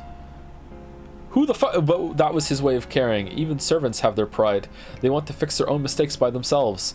And if a guest lends them a hand, they'll lose face. He's really good at reading between the lines when stuff like that happens. Well, I guess it's kind of like an art to him. That guy's more of a show-off than he looks. That's not true. I think he's a really wonderful person, and I love him, and I won't let you besmirch him. Shannon, you haven't fallen in love with George Nissan, have you? For once, Shannon had disagreed with Jessica in a slightly forceful tone, which immediately caught Jessica's attention. No, that's not it, I think. Come to think of it, I've hardly heard any stories about George Nissan and love. I think I remember hearing him say that family-oriented girls were his type, didn't I?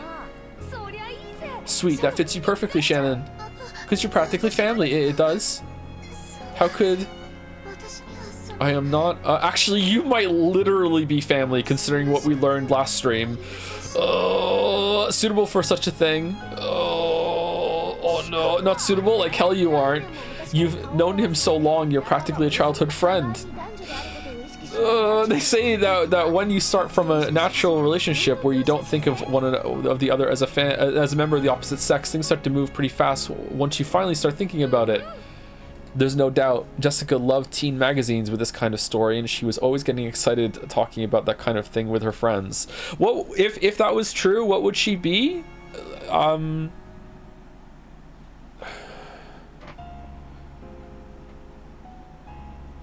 Depending on the time, she would be George's aunt, or half cousined, depending on if Kinzo had a mistress, it will just air quotes Beatrice, right?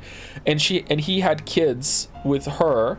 Then if Shannon is a child from that relationship, she would be George's aunt, right? But if the child that he had with Beatrice had their own kids, then it would be... Why am I getting question marks? What are you talking about? She's from an orphanage? Yeah, but they said they last stream at the end in the fucking in this study they were talking about how maybe he could have had kids with his mistress, and that they might have been sent to the orphanage. There was some talk about that. Okay, maybe I'm okay. Maybe maybe I dreamt that part. She was very quick to pick up on love stories like this. She wasn't so this wasn't the first time Shannon had been exposed to this kind of story. But this certainly was the first time she started thinking of George as a member of the opposite sex. She was furniture, while George was nightstand. Sorry. Sorry. It was an honored guest member and a member of the Ushiromiya family. Until now, she assumed that even imagining any deep relationship with him would be impermissible. So she hadn't thought of that. Since it was someone else's problem, Jessica poked fun at it, seeming to enjoy herself. Okay, it's important not to forget that line where, like, Shannon was gonna let Battler touch her because furniture and you're an honored guest. That was really fucked up. What's that about? It was all Shannon could do to hide her blushing cheeks. If George were to appear at a time like that, she'd have no chance of keeping her cool. They saw George come out from the entrance hall of the mansion. It looked like he'd seen them as well. He headed over, waving his hand. Shannon had to frantically try and regain her ordinary composure before George reached them. Grandfather finally came down. Now they're having an adult... Oh! I'd like to see Kinzo interacting with the family, please. Now they're having an adult discussion, so they chased me out. Haha, escaping then was the right choice. It'd be better to kiss the angel of death than look at grandfather's face. You shouldn't speak that way, but you know, I think grandfather might think of us as angels of death. After all, we came here to talk about borrowing money for business reasons. That's right. This wasn't the customary annual October family conference, because it was September. Eva's family had visited to apply for a business loan from the head family. Kinzo had vast resources, and he lent those out to his children. Of course, they didn't borrow money because they were living in poverty. How would they expand their businesses with the vast sums they wanted to borrow? How much interest would be attached, and how long would they have to repay it? This wasn't the sort of loan designed for the poor. It was a loan for those who were on the offensive. Kinzo strictly judged whether it would be worth lending out his fortune, and afterwards he strictly oversaw its use. So Rakinjima would, I don't even know if I'm saying it right anymore, would sometimes play host to the spectacle where relatives visited and described their businesses to Kinzo. To the parents, these meetings burdened them with the strain of having to move a vast amount of money. But to Jessica, who lived on this isolated island called Rakinjima, it was a precious opportunity to meet up with her cousins. So being able to talk with the occasional guests such as George like this immediately cured the bad mood she'd gotten from that fight with her mother. My family's totally stingy too. They've probably got money to spare, so why not lend it out graciously? Dad and grandfather will probably get pig-headed and act all important. It's natural to be prudent when lending money. Of course, my father will use what he borrows to expand his business, and he came with a plan that promises a solid probability of repayment. Everything else is left up to the presentation. But I really wish I could watch from the corner and learn. Mother chased me out. I'm a little let down. It seems the master still tends to scold Kraus-sama and Iva-sama as if they were kids. I'm sure she didn't want to let her son see that. As Shannon hung her head, she thought back to a scene familiar to those who worked in the mansion. 1 second, chat. I need to turn the air on in here. I had the window open all morning, but it's still, it's getting hot in here now again. And I don't want to open the window again because someone might hear me outside, like, yelling, "You beautiful story!" Even Kraus, who acted haughtily toward his siblings, was still treated like a child by Kinzo. Shannon herself had often seen Kinzo slap Kraus and tell him to sit up straight. It was probably very embarrassing to be coarse like this, like that at his age. It's winter. I run hot, man. Like, I don't know what else to tell you. I'm just warm all the time. Taking care to avoid being present at times like that. I realize how I just said that. I'm sorry. Was one of the important responsibilities held by the servants working here. However, the fact that Shannon had ended up witnessing such a scene meant that she'd messed up at least once in the past. Yes, imagine so. Maybe figuring that out and staying away is part of a child's duty. That aside, the flowers in this garden are truly splendid this year. George stretched as he said that, and he smoothly changed the subject away from one that was a little gloomy. This time, Shannon noticed it too. This person, George, could sensitively figure out the situation and always change the subject to something harmonious out of kindness. It was so smooth that Shannon hadn't noticed it until today. Today, Shannon really had to admire the way George did that. Of the boys close to Shannon's age that she'd known, nearly all had been classmates during her period of mandatory education, but they had all been young and none had possessed the composure George had. Mere moments ago, he'd been just another guest, but right now, she couldn't help but think of him as something more. However, such thoughts were mere distractions from her work as a servant. Shannon tried to chase them away with a small shake of her head. SMH. What's up? No, it's nothing. Shall I make some tea? I will prepare some more of that Earl Grey. So you've remembered the name of that tea. I'm glad. Thank you for your concern back then. Shannon was finally able to put her gratitude into words. If you wrote it out, it wouldn't be very long. Thank you. But Shannon had needed a little spark of courage to say it out loud. But George played dumb. What do you mean? I don't remember doing anything I should be thanked for. Heh. He seemed to be playing the gentleman in his own way, letting her know he wasn't doing it out of a desire for gratitude. George's response seemed to be more or less exactly what Jessica had predicted. She couldn't help but burst out laughing. When's someone gonna die? See, isn't he a bit of a show-off at times like this? No, that's not... Jessica poked fun at Shannon as the latter remained silent, red-faced. George didn't know the details, but he naturally joined in, laughing the same way. The three of them lazily walked around the garden, catching up on recent events. George, as the oldest cousin, talked about his life experiences. Jessica talked about recent life on Rakinjima, and Shannon talked about her recent work. And they kept going on about these trivial things. Even when Shannon heard the others talk about deeply interesting things, she never felt any particular interest in the actual content of their stories. She was nothing more than a servant, and she had no intention of delving into her master's lives. She simply wanted them to enjoy their time speaking with her, and would only pretend to listen intently and nod at the right moments. But for some reason, the things George talked about today seemed to catch her interest powerfully. Even things she'd normally ignore felt like they contained a trace of kindness behind the words. For some reason, she wanted to know more things about George, no matter how trivial. So, she stared fixedly at him. She thought that, as far as looks went, this Ushiromiya George was probably about average and didn't stick out in any particular way, but he was diligent, serious, and had a deep prudence which allowed him to understand people's hearts and show concern. But she'd never noticed these things before now. She may not have met him many times, but she'd known his face for many years. Even so, she hadn't noticed it once until now. Shannon, embarrassed by her own obliviousness, blushed. George, perhaps thinking that Shannon would listen intently to his stories, kept talking happily and at length about things he'd done and seen. But Jessica didn't miss that slight change in Shannon, so she decided she'd change the conversation to the topic she was sure Shannon was much more interested in: George. Oh yeah, come to think of it, George-san, have you finally gotten a girlfriend or what? Ooh, where did that come from? Normally, that reaction should have been answer enough, but for some reason, as she was now, Shannon wouldn't be able to understand it unless he said it clearly. George-sama is very nice. So I'm sure he's not single. Can't believe he's not actually. He's very popular. Well, quit it, Shannon. Isn't cornering him like that actually pretty mean? I wasn't trying to be mean. Well, I'm flattered that you have that mistaken impression of me, but unfortunately, I still haven't had a relationship with any particular girl. After all, my looks are below average, as you can see, and I can't speak tactfully in a way that can entertain a girl. I don't think that's true, and I think a man's charm is decided by something that can't be measured by his appearance.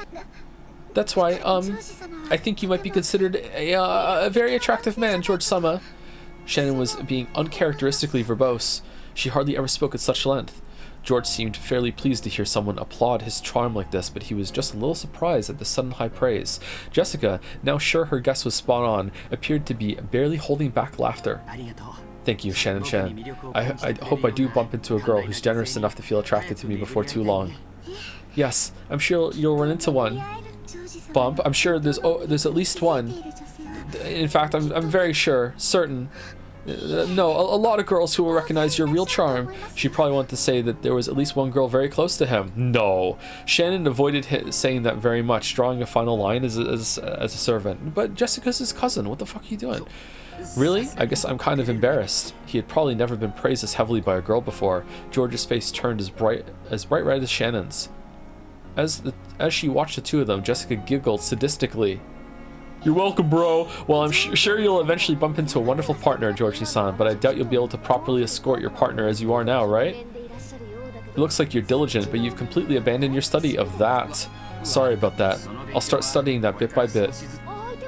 And how do you plan to do that all by yourself? Are you gonna watch romance movies or something? Or are you gonna learn from Uncle Hideyoshi?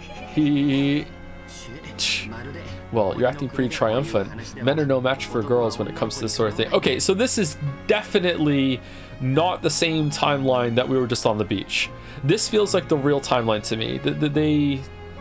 It's gotta be, yeah. Normally when George and Jessica got together, their parents would say George is diligent and admirable and Jessica is lazy and rude. So it was probably unbearable fun for Jessica to have their roles finally reversed. George realized this as well, so he resigned himself to being the one getting teased for once. So, Georgie-san, as long as you're okay with it, why not practice a bit with Shannon? It'll be your job to keep Shannon entertained all day long on a date. What do you think? What are you... Milady? When she heard Jessica's audacious plan, Shannon's face turned bright red with a poof, and a donut of smoke started to rise from her head. Can I see it? That's a very tempting plan, but I wouldn't want to burden Shannon-chan. It'd just end up wasting one of her precious days off, wouldn't it? I'd be butting in on that sacred time that she should be spending alone with someone she really likes. I couldn't do something so boorish. I also, don't have a person I have feelings for or anything, so, there's no need to hold back for my sake. Shannon's blood had all rushed to her head, and it looked like even she didn't know what she was babbling about. Jessica, who knew how Shannon normally was, seemed to be finding this hilarious. She couldn't hide her cackling laughter anymore. Is that true? I can't believe a cute girl like you would be single, Shannon-chan. I'm a servant, so, of course I don't have any relationships with boys, Which means that if Shannon ever wants a chance at getting herself a wonderful guy, she needs to practice with relationships too, right? So you both want the same thing. Sweet, that'll be perfect.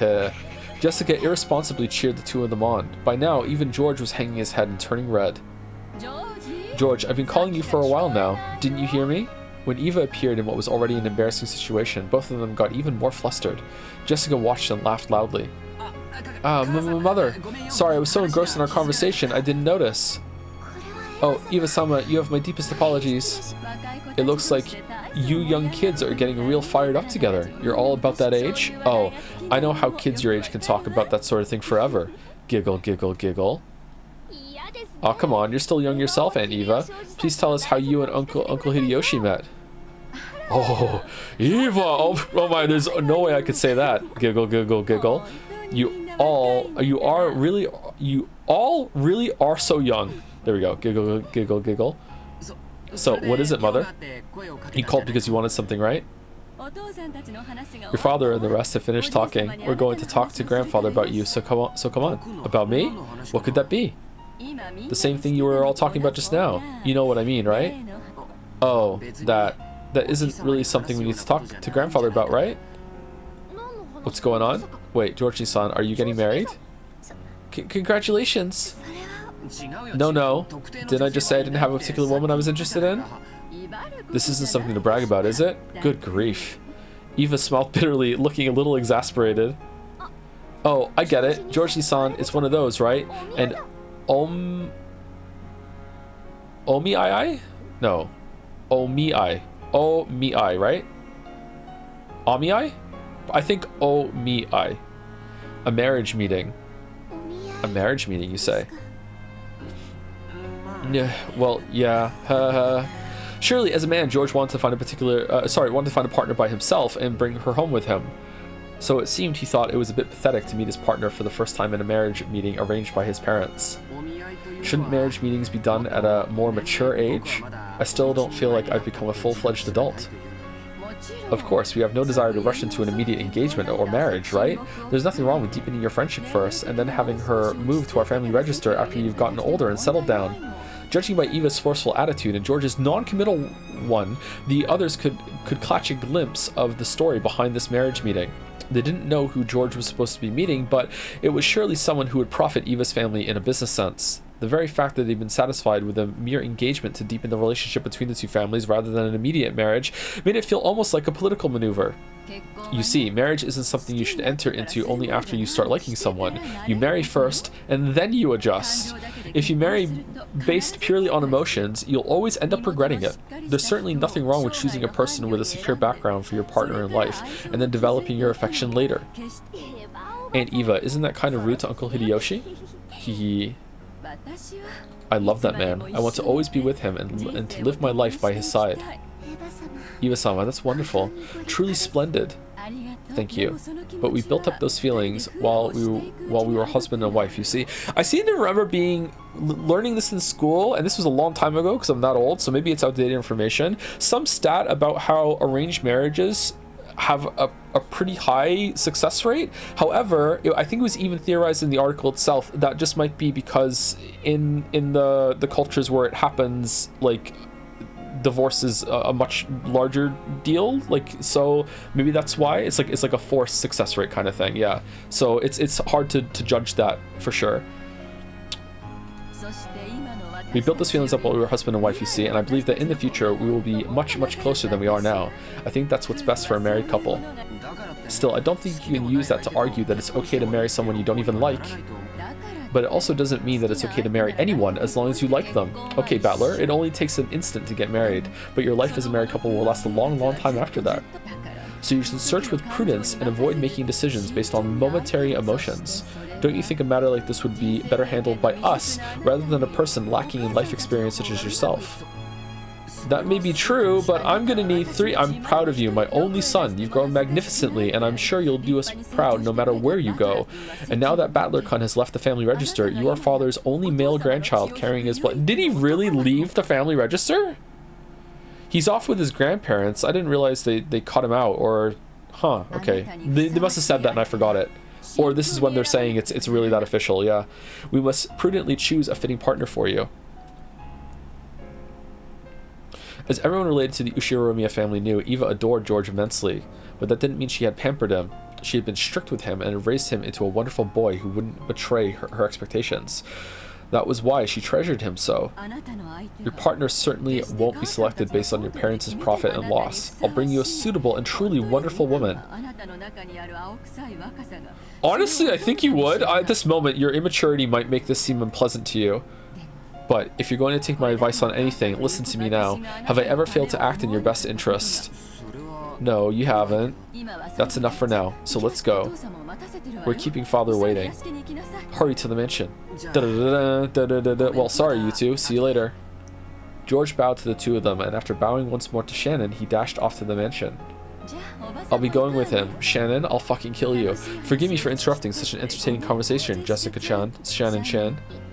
No, please don't worry about it. Come on, Shannon, let's go. Yes? It's okay. I'm sure you'll meet someone wonderful soon, Jessica-chan. A wonderful person suitable for you. So if he's at the same level as me, haha, you mean a guy with shit grades? Oh, okay, I see, yeah. That kind of pisses me off, haha. And of course, you too, Shannon-chan. I'm sure that a wonderful man suitable for you will appear. Yes, thank you very much. As Eva giggled and smiled, she approached Shannon's ear with a hand over her mouth as though she was trying to tell her a secret. Huh? Yep, there it is. I'm sure you'll find a perfect match for a lowly servant like yourself. Have you forgotten to be grateful for your education? Know your place. That's not what I meant. George is the eldest grandson carrying father's blood. He's a person who may bear the burden of the Ishiramiya family someday in the future. To answer to that expectation, he has studied tirelessly, entered a wonderful college, and is getting wonderful grades. Did you really think you could snatch George away, you uneducated, incompetent, unqualified, uncultured servant? Therefore, more than anything else, she wanted George to be married off right now. Those malicious words all poured into Shannon's ear without spilling a drop. To Shannon, it was like cold water being poured in there. I didn't mean. This was all whispered to Shannon in secret. Okay, so Eva is not, it's not personal with Natsui, or if it is personal, it's personal on top of she's just like this with everything to get her way. Okay, so she is brutal. All right.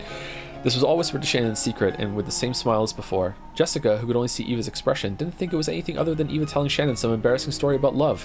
When the secret conversation ended, Eva patted Shannon's shoulders as though she was urging her on. Don't worry, I'm sure you'll find a perfect match for a partner, right?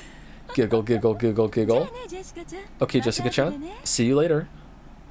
Yeah, see you later, and make sure you tell me about you and Uncle Hideyoshi next time. No way! Eva laughed loudly and headed back to the entrance hall. Behind Jessica, who was cheerfully waving her hand, Shannon reflected very, very deeply on those words of Eva's about knowing her place.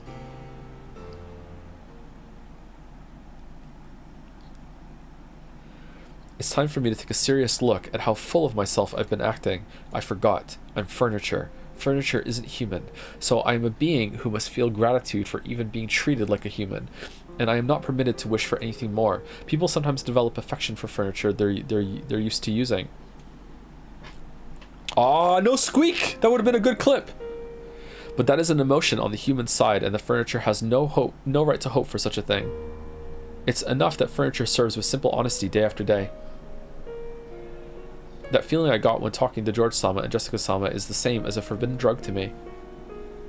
In other words, it may be an emotion I must never experience. Shannon, you've had your head in the clouds for some time now. Do you not feel well? No, my apologies. Natsui's words were right on the mark. Even Shannon couldn't believe that she hadn't noticed Natsui until she had called. Normally, it was essential that she focus on her cleaning at this time of day, but she'd spent all her time sighing and hardly making any progress. Even when there aren't any guests around, you must always be alert. Behavior like this is shameful for an Ushiromiya family servant. Yes, ma'am. I will take care from now on. The head and my husband will return very soon. Have you finished cleaning the study? Have you finished cleaning the staircase? My apologies. Not yet. Yes, I know. So I had Lunan do it. Who the fuck is Lunan? While you were plodding around cleaning the hallway, she finished cleaning the study and the staircase. She? I don't see a Lunan. Beatrice in a maid outfit? That's because I wanted to clean it properly, so it took some time. Shannon was simple and honest, so she would always carry out her tasks seriously and properly without any omissions. So she was always slow with her work.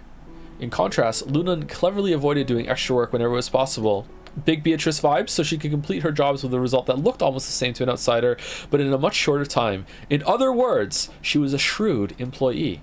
Compared to that, it's probably fair to say that Shannon wasn't very shrewd at all, talking back to Natsui when Natsui was in a bad mood. Of course, there was nothing that Natsui couldn't stand more than a servant talking back. Her forehead creased and she spoke sternly, and yet her slow, admonishing style of speech was even more terrifying, and finally made Shannon realize she had said the wrong thing. Aw, Natsui was based before! Then perhaps you should aim to do a truly thorough cleaning. Shannon, I order you to clean the reception hall right now. It is an important hall where several pictures treasured by the head are displayed, and where honored guests of the Ushiromiya family are welcomed. Clean it thoroughly so not a speck of dust remains, and so that even you are satisfied. Of course, you will finish before the day is out. Until you finish that and report to me, you will not be permitted any food or rest. Understood?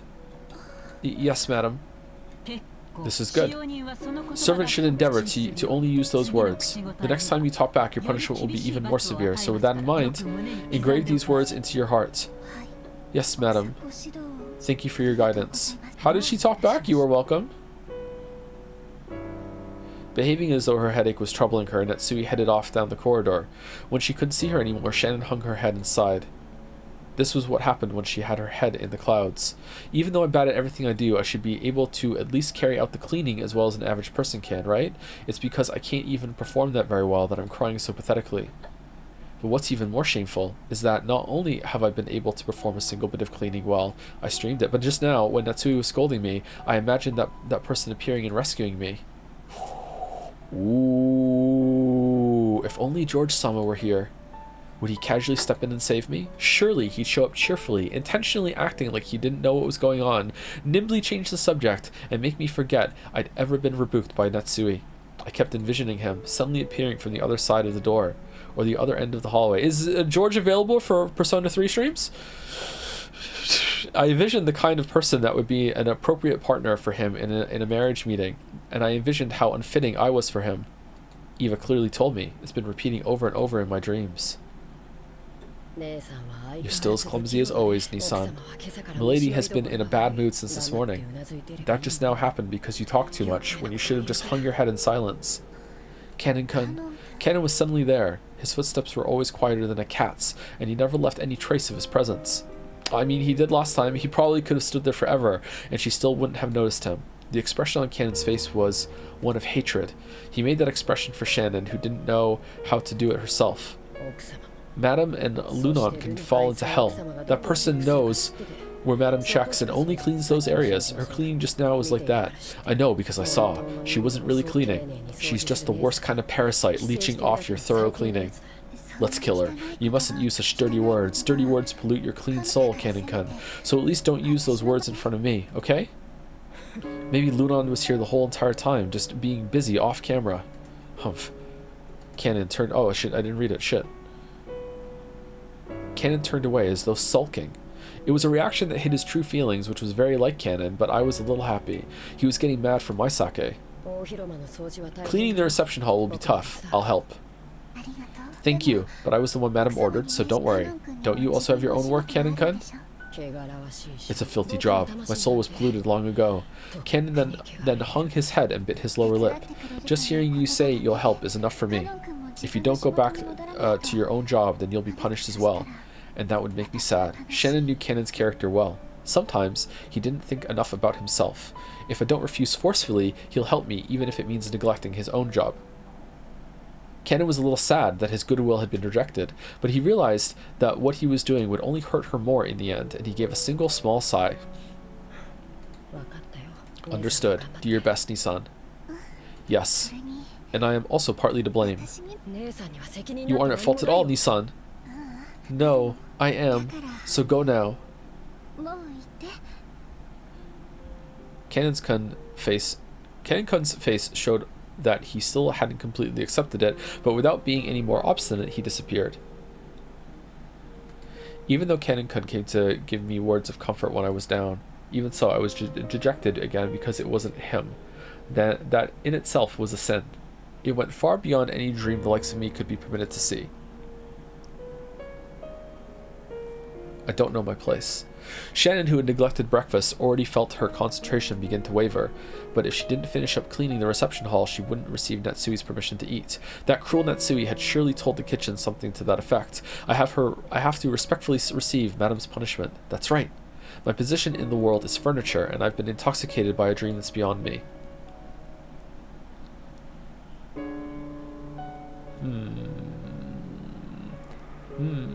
If this is the same timeline, oh, we haven't seen this one before, or if we have, it was rare. If this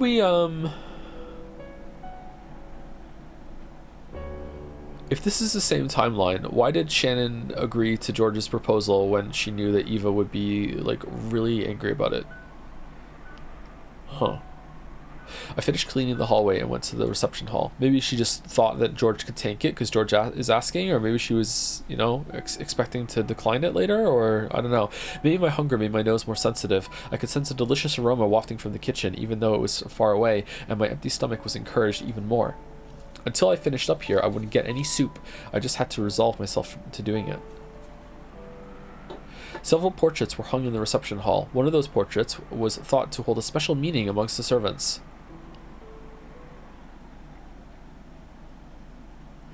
It was the portrait of the witch. That wasn't its true name, but everyone in the mansion called it that. The name of the woman with elegant blonde hair drawn as the subject of that portrait was Beatrice. It was whispered that she might be the former mistress of Kinzo, the family head, and also that she was the great witch who had given Kinzo the gold of the legend. The witch Beatrice, master of the night on Rakenjima. I love that they didn't show her in the story. And when she was on the screen, finally, after that, like, oh, she was fucking electric, man. The witch Beatrice, master of the night on Rakenjima, she was gracious to those who respected her, but she would surely curse those who made light of her. It was in Shannon's character not to neglect rules and beliefs such as those. So she thought of the portrait of her other master as that person herself, and always treated it carefully, treasuring it, and it had become part of her daily routine to tell the witch, who only existed inside the portrait, the secrets of her heart. Oh, she was furniture. Furniture doesn't complain. Furniture, speaking to furniture, cannot complain. She had no right to speak her mind about her difficult days. She had no right to open her mouth and say those words. So, she at least spoke her mind inside her heart. She spoke her mind inside her heart, using words she couldn't say aloud, and protested to the formless witch. Of course, the witch didn't answer. She didn't console, and she didn't laugh it off. Shannon could only interpret that silence as she liked, as though the witch was responding agreeably. Well, she bashed your head in, so I don't think she likes it. Beatrice-sama, please listen to the story of my worthless self. As Shannon wiped the dust from the witch's portrait, she spoke that inside her heart. I certainly am incompetent and uncultured, just as Iva-sama said. I am not a person, so maybe I have no right to love. But in that case, why was I given a heart that can know love? At that point, Shannon held back her tears for a moment. The sound of the rain, which had started falling, along with the chill air in the reception hall, made her feel as though her shabbiness had increased another level. Real furniture doesn't have anything like a heart, so they don't have to love people, right? So they don't feel pain. If I'm just another piece of furniture, why do I have a heart? If it's going to be this painful and this harsh, I wish I was never given a heart like this. I see. Oh! So a heart was given to furniture. It would seem that even that man is capable of some quite amusing things every now and then. Cackle, cackle. What? The witch that never answered or laughed. Answered. And laughed. That's a good line. Was it my imagination? Was I hearing things? No, that's wrong. After all, the next words became a voice, and I could hear them, not with my heart, but with my ears. Humans have continually searched for the elements. She's back! For the search for the elements that make up the world since before the modern era. It is said that in ancient times, the Greeks tried explaining the world with the four elements of wind, fire, water, and earth. After that, over several millennia, humans added several elements to those four, trying to explain the world with several interpretations, such as the 5 elements, the 6 elements, the 7 elements, the 8 elements, and the 12 elements. But they were never able to describe the one sole truth that exists, the single element. However, a single man appeared by the guidance of a star, and finally explained the single element that makes up the world. Know what it is? Oh, what? Who? Shannon fearfully turned around. Belief! Right there, she existed. Not as an illusion, but as a reality. The contrast made by the lighting made it clear this was no mere daydream, because she was now blonde. It's love! Cackle, cackle, cackle, cackle. The witch of the portrait elegantly held a golden pipe to her mouth and giggled. She laughed at the ignorance that causes humankind's thoughts to stray far from the most simple answer. That man explained everything in the world with love. That is the single element. That man fully explained how the world was constructed with the smallest possible number. How simple and clear, how splendid, exhilarating, pleasant, and thrilling. The year that man was finally born is called the start of the modern era. Cackle, cackle. Shannon lost any words to speak. She thought that when first meeting an unknown guest, her first word should be to ask that person's name. But without saying anything, Shannon knew this person's name, so she refrained. No, surely it would be the greatest disrespect for someone who lived or worked on this island to ask this woman her name. After all, she was the other master of this island besides Kinzo. Beatrice-sama. Indeed, I am Beatrice. Beatorici. Even after 1,000 years, I see that people still always give me that look when we first meet. Cackle. The witch giggled at how Shannon's reaction didn't betray her expectations. Shannon realized that she had met with a being that mustn't be met with, and she took a step backwards. That's where the wall and the portrait were, so even as she gazed at the witch's portrait was touching her back. The source of your troubles is love. Love, the single element that makes up this world. In other words, it is everything in this world. Oh, okay, so Beatrice is writing the story? When it is lacking, then your world is lacking too. It is no different than scooping water into a canteen with a hole in it. Wait a second. Even if you scoop and scoop, the eternal desert of the heart never fills. It is the original sin that humans are founded upon and everything is made of. Understand? When Adam and Eve put the fruit of knowledge to their lips, love is what they learned of. Because of that, humans were chased out of the garden and became fully human. They exist. Which means that knowing love and suffering is what makes one human. You kind-hearted child, you ought to be praised. Now that you have gained this knowledge, you are no longer furniture. You are now human. I recognize that with all the authority of my name. Humph. Is it hard for a common person to understand? Very well then. Cackle, cackle. Forgive me. It has been a long time since I have spoken with a human. Allow me to apologize for my talkativeness. Without waiting for a reply from Shannon, Beatrice laughed pleasantly for a while. Perhaps this isn't much by way of an apology, but I would be willing to grant that wish of yours with my power if you so desire. Huh? The meaning of those words surprised Shannon even more than the witch's sudden appearance. I'm offering to bring you and the one you love together. Normally, I would demand something of equal value in return. Cackle. However, I am in a good mood, and you have never failed to pay your respects to me in the past. That is something worth rewarding. Generous witch? Is that true? Normally, Shannon would have been shocked and struck dumb by this seemingly impossible guest. However, almost as though she was already under the witch's spell, Shannon responded. With my magic, it would be no trouble at all to arrange for you to be joined with the one you love. Yes, of course. Shannon almost said that without thinking, but held back with her last bit of common sense. After all, this is a witch, a sinister being. The witch Beatrice is clearly trying to slip in. The witch Beatrice is clearly trying to slip in through the cracks in my heart and take me prisoner. That sort of temptation, which so many fairy tale picture books warned me about when I was young, is right in front of me now. But she's no payment. Just take it. Fear is also a form of respect. It may be pleasant for me, but we will make no progress this way. Oh, she knows! I may not differ much from the image of a detestable witch that you hold in your mind. However, I do bestow my favor upon those who respect me. Aren't humans the same? Well, I doubt any human would bestow a favor upon one with such a hostile attitude. My apologies, I didn't mean... Shannon eventually realized how rude she was acting towards this guest, and she finally digested the words that had been spoken to her a short while ago. You are no longer furniture, now you are human. And as she reflected upon those words, Shannon felt as though the witch understood all her worries. What was that, just now? About a reward? I say that I can arrange for you to be joined with the man who has captured your heart. Think of it as a sign of my gratitude for your diligence in polishing my portrait day after day. Calm yourself. I ask for nothing in return. I am generous. However, though I ask for nothing in return, I do have a request. Sort of like asking for something in return. Look, here it comes. Part of Shannon's heart sent her a warning. This is what all those scary picture books she'd read when she was little had warned her about. Do you know of the small torii and shrine that have been constructed on the ocean very near this island, which you can see when you gaze at the cliffs? Oh, okay. Shannon immediately remembered it. When you reached Rakanjima by boat, there was a torii and a shrine on a reef that was too small to be called even an islet. I love non-linear storytelling so much. I'm pretty sure Kumasawa-san told me its history, but I can't remember it well. A traveling shugenja? A kind holy man had built it or prayed there or something. Did I just skip over something there? Yes, I know about it, but why do you bring it up? I will not explain everything, including the very basics, to one ignorant of demons. Simply put, it's causing me trouble. The truth is, there's a mirror kept inside that shrine. I want you to break it. It was quite a suspicious request. Shannon didn't know the details, but anything stored inside a shrine would have to be something sacred. And she wants me to break it? Why would a witch ask a human for help instead of doing it herself? There was no need for Shannon to speak her thoughts aloud. Beatrice responded to Shannon's reasonable doubt before Shannon could give her answer. The magical power of that mirror opposes my own. I cannot explain it well with human words. For example, let us speak of the differences between utensils. That mirror is a fork, and my power is soup. You cannot drink soup with a fork, correct? Skill issue? If only the resistance of that mirror were gone, I could produce a spoon ideal for drinking soup.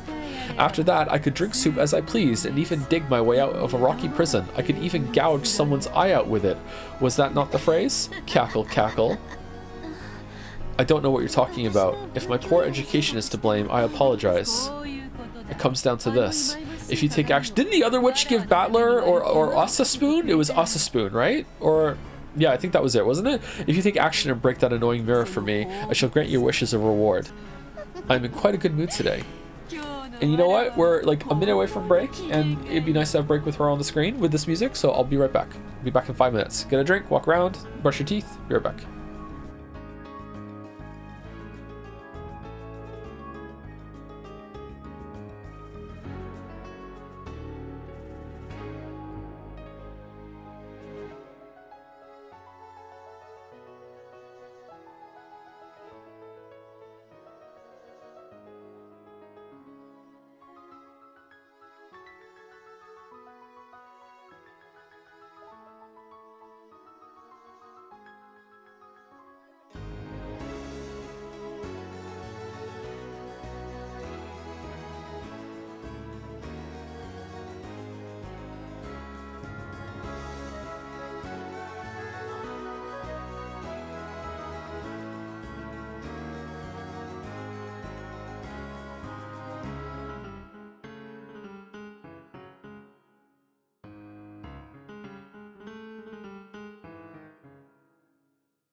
All right, we're back. How's it going, chat?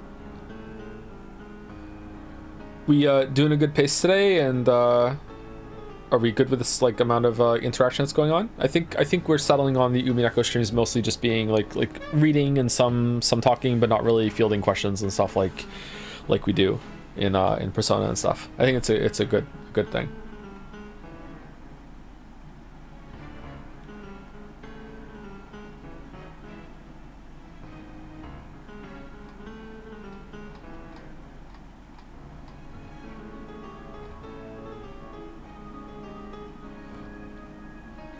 The audio is still, I think, a bit crunchy ever since last night. Really? My gain is at the exact same level as it always is. I can turn it down a little bit more if you want.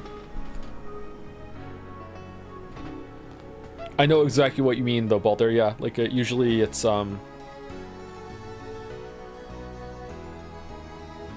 know when the gain gets a little too high, it can get kind of annoying. Oh, Merrick, we need to. I think chat believed, right?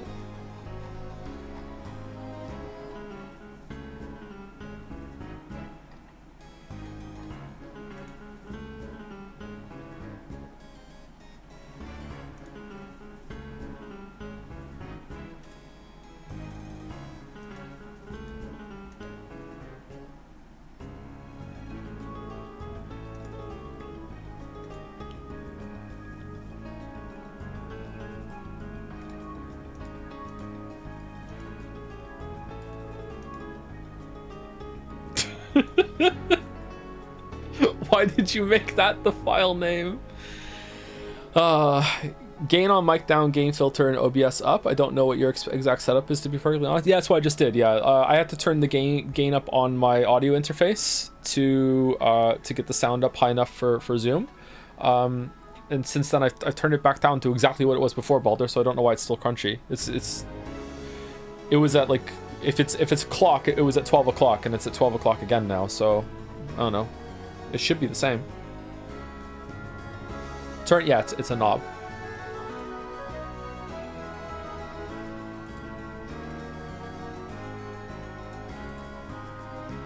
Can we have a live Nanjo emote? Like, just gonna fill all Umineko. I mean, we're gonna be reading this for 2 years, so maybe.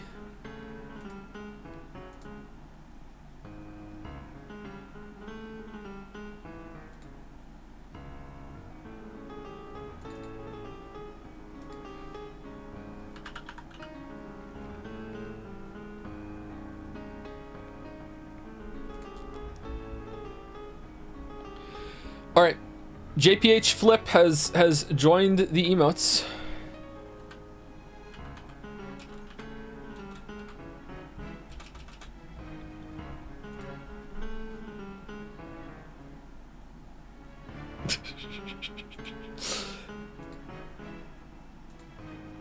Some people's favorite chants. Well, what if some? I can't talk. A all-star chan. Let me make good on the joke that Merrick did. So this is the one that we went with, okay? And this is the other one that was proposed. Can you see what was being tried?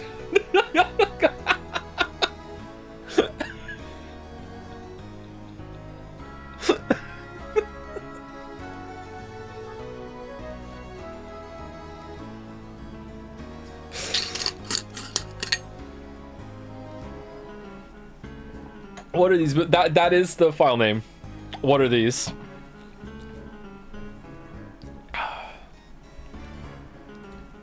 Well done, Merrick. Well done. Thank you, Radai, for the resub. Thank you, White Dalek 13 for the resub. Any thoughts on the OST? It's pretty good, yeah.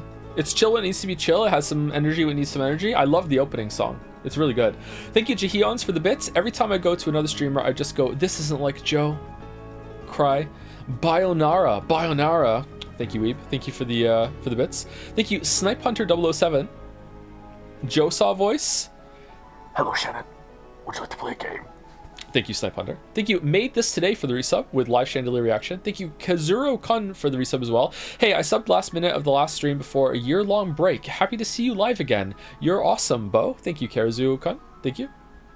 Thank you, the Archduchess of Cats for the resub. Thank you also, Snipe Hunter, for some more bits. You're a dragon, Joseph. It's in your nature to run hot. That's true. That's true.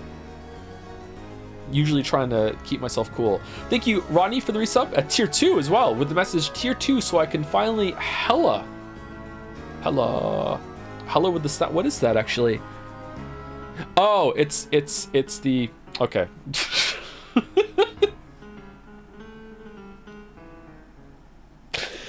Okay. Thank you, Empty Scythe, for the new sub. Welcome, welcome. Thank you to My Anima for the new sub as well. Thank you, Axolotl Atlatl for the new sub. Welcome. A lot of new subs in a row. Thank you, Mezzolunatic, for the resub. Went skiing last week. Really liked the view from 2B slopes. I would like to go skiing. I've never gone skiing. I think that would be fun. Thank you, Yuri Was Taken, for gifting 3 subs out to the Golden Witch Bitorichi. More like the Golden... Oh, no. I'm not saying that. I am not besmirching the witch. No way. No way. I am not risking that. No way. Thank you, Yuri Was Taken. Thank you, Liz E, for the resub. Boromir also for the resub. Thank you, Ciolus for the resub. Con5654 for the 5 gift subs. Another 5 from Con. Thank you. Thank you, Archon Zach, for the resub. And the last 2 on my list right now are Dalmek with some bits. Statistically, based on number of viewers plus how many streams will happen, someone will end up saying, "What are these boobs?" in real life, and this idea tickles me. Thank you, Dalmek. Yeah. And thank you, Skivit, for the resub also. Umi time.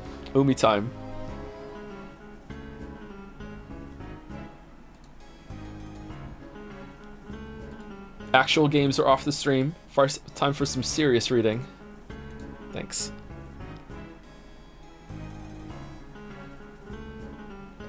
I'm too used to being a VOD girl watching at times 2.5 speed. I tried to fast forward your break. Wow, here live, Bike Chan? It's nice to see you.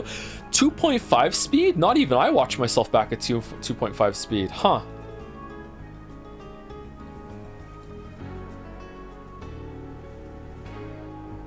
You must really have my voice down. I'm in quite a good mood today. You may even change your wish and receive all the gold I bestowed upon Kinzo if you so desire. Cackle, cackle. Ooh. I refuse. What?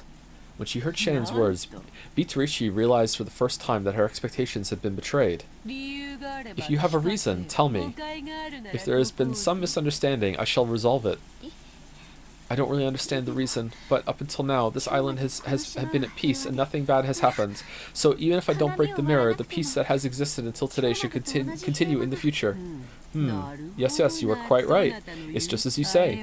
If you don't break the mirror, the same unbreakable days that have passed until now will continue into tomorrow and the next day. Why don't I give you an absolute guarantee? I shall stake my name, Bitorichi, on it. The unbreakable days before this time will continue into tomorrow and the next day, and for eternity, in perpetuity. Perpetuity.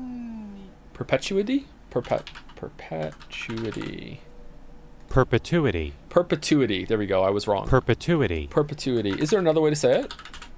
Perpetual perpetuity? Yeah, that makes sense. Queerass. Shannon felt overwhelmed by an eerie illusion. The mirror probably existed for the purpose of restraining the witch.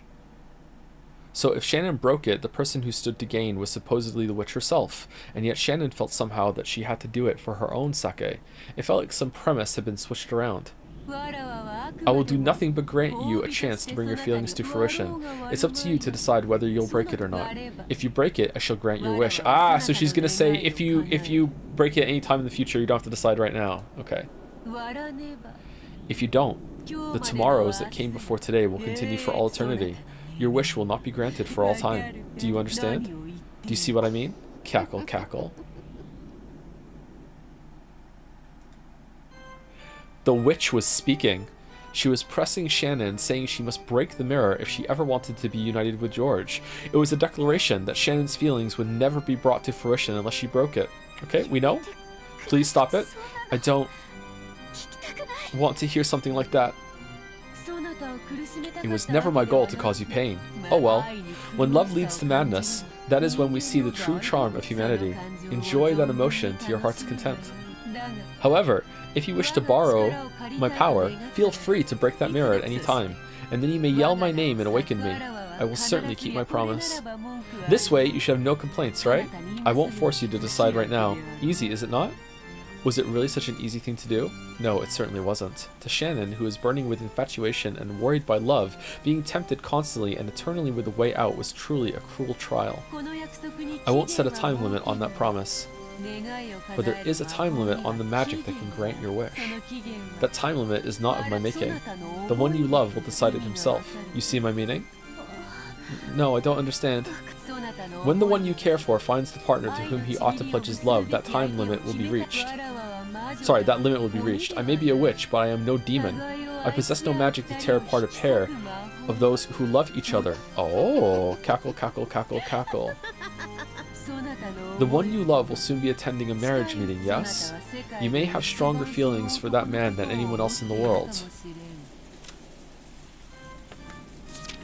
Okay, so that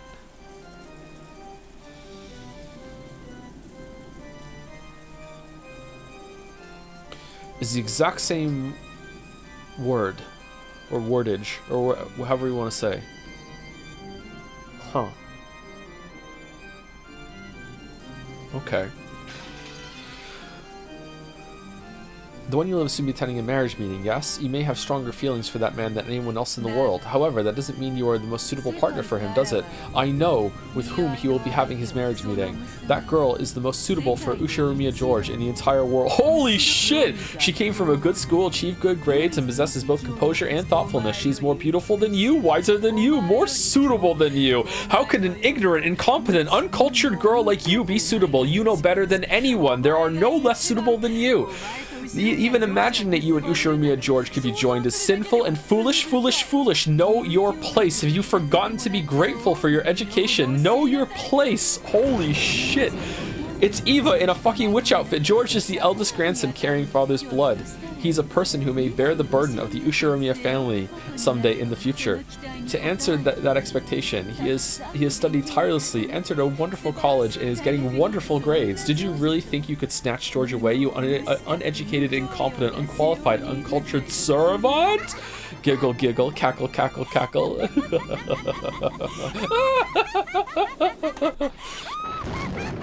Stop it. Don't bully Shannon. Who the hell are you?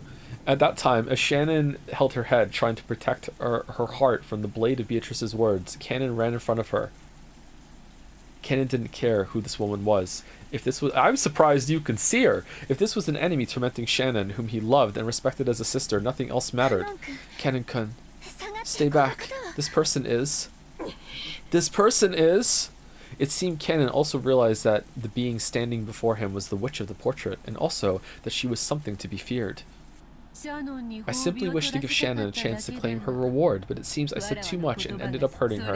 I must apologize for that. But I shall leave behind that promise as a reward to you. If you need my power, call me at any time. I have already told you how. Well then, let us call it a night. Hostile gazes may be pleasant, but they damage your beauty, yes? Cackle, cackle, cackle. Disappear? I don't know who you are, but you're threatening Shannon. Don't ever show yourself again. Cannon's words seemed to deeply annoy the witch.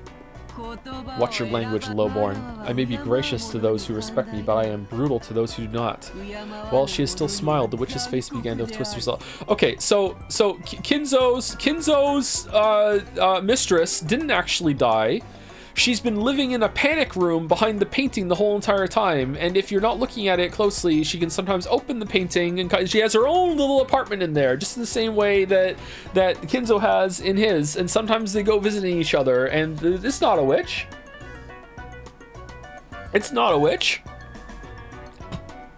prove that it's not just someone Kinzo hired to pretend she's Beatrice, you know, and you know, just gets updated every 10 years or so with a new actress. Like, just prove it. While she still smiled, the witch's face began to twist itself.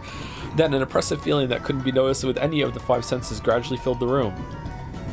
Even though they couldn't understand it, they immediately realized it was something terrifying. When you swim in the ocean and something large passes by in the water beneath you, you want to escape to land even before you learn what it is. True. That's exactly what this was like.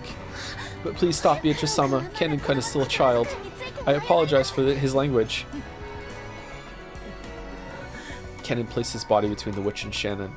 There was tense sweat on his forehead. At that time, what is the sound? At that time, the witch certainly held Kanon's fate in the palm of her hand. She didn't even need to lift a finger. She held a grasp on his fate so tight that a single twist of her smile could easily crush it. Kanon understood that as well, so he started sweating. His knees felt weak. However, Beatrice abruptly released that feeling of tension and laughed. Very well. If you ask, I will forgive you just this once. Kanon, is it? In deference to her, I shall forgive you tonight and send you off. You ought to thank me. Well then, let us call it a night. My curfew approaches. In parting, I shall leave you with a small souvenir. Hold out the palm of your left hands, you two. When Bitarichi grinned broadly and snapped her fingers, their left hands stretched out in front of them against their will, and their palms opened. It was a strange sensation, as only their left hands now belonged to someone else. It felt like only their left hands had become puppets, which were being pulled by strings hanging down from the ceiling. What are you trying to do? Kanon resisted, but he couldn't retract his hand of his own free will. Don't struggle. It will be over soon. When Bitarichi held her pipe aloft, a gold-colored, sparkling dust came out of the smoke and hovered in the air. That sparkle eventually became several gold butterflies. The beautiful butterflies danced freely throughout the reception hall, forming a fantastical and beautiful world. And 2 of those butterflies alighted on the palms of Shannon's and Kanon's hands. Ouch! There was a sharp pain as though they had been burned. When the 2 of them tried to examine their palms, that hold on their bodies which had been there a second ago had gone without a trace. A mark? What is... There was now a tiny burn mark on the palm of her hand, and it was shaped like a butterfly. What is this supposed to be? Apparently Kanon had the same mark on his hand. He stared at the witch hatefully. And from that day forward, he always walked around with his palm carefully down in front of his chest so no one could see it. A simple greeting. I have no hidden motive. It is nothing more than a bruise, so it'll heal in just a few days. There's not even any need to care for it. I made that mark so that tomorrow you will not forget that I truly was here, and I made a promise with you. Huh. An encounter with me can be quite shocking. Sometimes, when the next morning comes, people try to think of an encounter as a dream or an illusion. You ought to consider this slowly and carefully, Shannon. And you should probably take a good rest, look at my mark tomorrow morning, and try considering it again. How many times have you met with people and then you're like spying on them the next day and they're like, you know what, I need to stop drinking, you know, maybe it's time to go back to school, like, oh my god, that fucking witch I saw last night, fucking, like, what was I on? And Beatrice is like, fucking, it was real, why don't they remember? Like after 15 times, she's like, you know what, temporary branding, that's what I'm gonna do from now on. I shall not coerce you in any way. You should freely decide your future by your own will. Still, to think that one could obtain the object of the desire for such a small price. Surely this would annoy to no end the great artists who write plays about blighted love. Cackle, cackle, cackle. Oh, I like her. Well then, let us meet again when the chance arises. How entertaining it is to have a conversation again after so much time.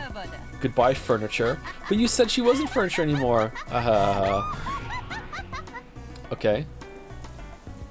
And then she opened the painting and went back into her panic room. Bitarichi's body crumbled like smoke and blew away. Oh, it was golden smoke. No, a cloud of gold butterflies. They scattered in all directions inside the reception hall, leaving a golden splash before disappearing into the thin air. After that, only the cold silence was left. It was so silent it made both of them think they might have been daydreaming until a moment ago. Which is why the witch had left those marks. She had done so to make it impossible for them to think of this as a daydream. As Shannon and Kanon remembered the butterfly bruises on their hands and the pain they'd felt when they'd been made, they kept standing still, stunned. And from that moment on, Shannon was tormented by days of suffering and conflict. Okay. Could be prototype hologram projector tech that's around here. It's like the 3DS without the glasses. You have to. It can only work right here though. You have to stand here at the right angle.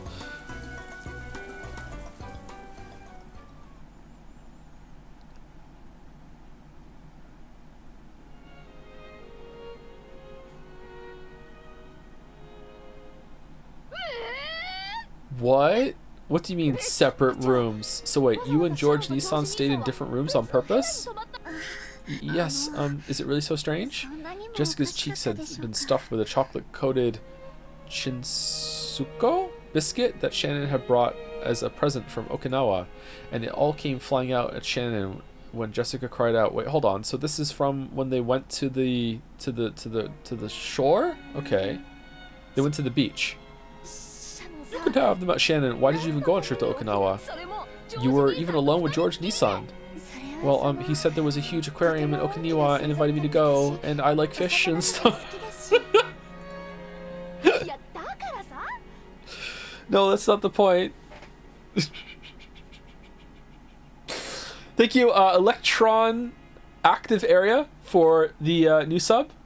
Do you think that maybe there's some Electron Active Area shenanigans with some science tech for the projector for the witch to appear? Because there's not a witch. There's no witch. There's no witch. Thank you, Demax337 for the 5 gift subs. Thank you, Zeltruck for the new sub as well. Welcome, Zeltruck. And thank you to Masterelia1 with the message, "Hey Joe, I'm one of the chatters swept up by the Leap Day stream and so read Umineko. It is now probably my favorite piece of media of all time." Whoa! Good to see you're enjoying it even more than I was at that point. Oh, damn. I'm gonna have to read One Piece. Oh, fuck. Or watch One Piece. I don't know what I said on Dragon's Den. You know, wasn't even drunk.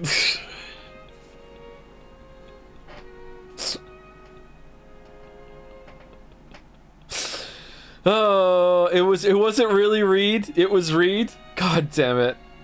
I said if I liked Umineko more than Disco Elysium, I would read all of One Piece. That's what I said. I really said it. And I forgot. Oh no. Oh no. Oh no. Masterelia1, have you watched Iron Man 2? Because, you know, don't say it's your favorite media until you've seen the GOAT.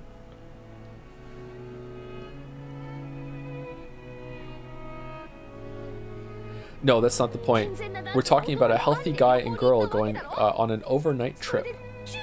And you're saying there weren't even hugs and kisses? And seriously, what's up with the guy and girl staying in different rooms? As for kisses, no comment, but we did hug. George-san's chest was warm. That's not the point. Ah, jeez. Why do couples like this exist? Ah, jeez. I can't take it anymore. From Shan's point of view, it was an incredibly happy trip for various reasons, but it looked like Jessica found their pace to be pretty irritating. Hold on, we're in this one now where they went on a trip. So what does this look like? Oh, it's the same.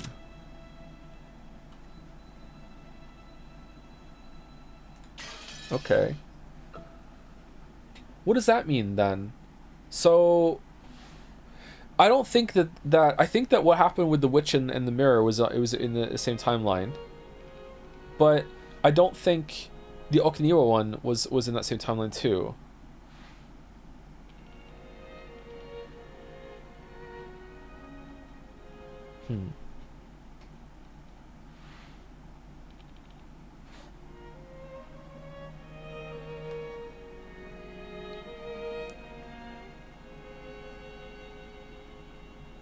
Is this also the same visit that they're on right now? Let's keep reading and find out. For a while, Jessica chewed her present, complaining about romance and pretending to faint in agony on her bed. Shannon and George had chosen to go to Okinawa because there was a huge aquarium there. They did this because an aquarium had given them the opportunity to start going out. Since their relationship had started at an aquarium, having their first overnight trip also be to an aquarium must have held some commemorative value. Wait, hold on, what?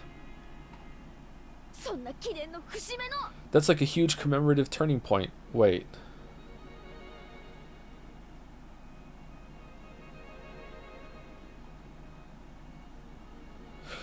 Which aquarium visit did we see then? It must have been the first one? I'm confused. I'm gonna think that I'm supposed to be maybe a little confused, but let's keep going. It's fine. That's like a huge commemorative turning point. And your first overnight trip, how could you not make all kinds of progress there? But instead, you both got separate rooms, a couple taking 2 single rooms, and room. Ah, jeez. Seriously, what's wrong with you? But we are both unmarried. George-san says showing restraint is good manners for a couple. Like I said, the whole point of this overnight trip is so you could overcome that stage, right? You should be way beyond just kissing and hugging by now. Milady, I don't know what you mean by that, but George-sama was a real gentleman with me until the end. That is, I mean, I also wondered if those things would happen, you know? But even though we were going out, I mean, it's not like we're married or anything. Aww, these things you seem to be expecting. Should only be done after making a vow before God. I guess maybe.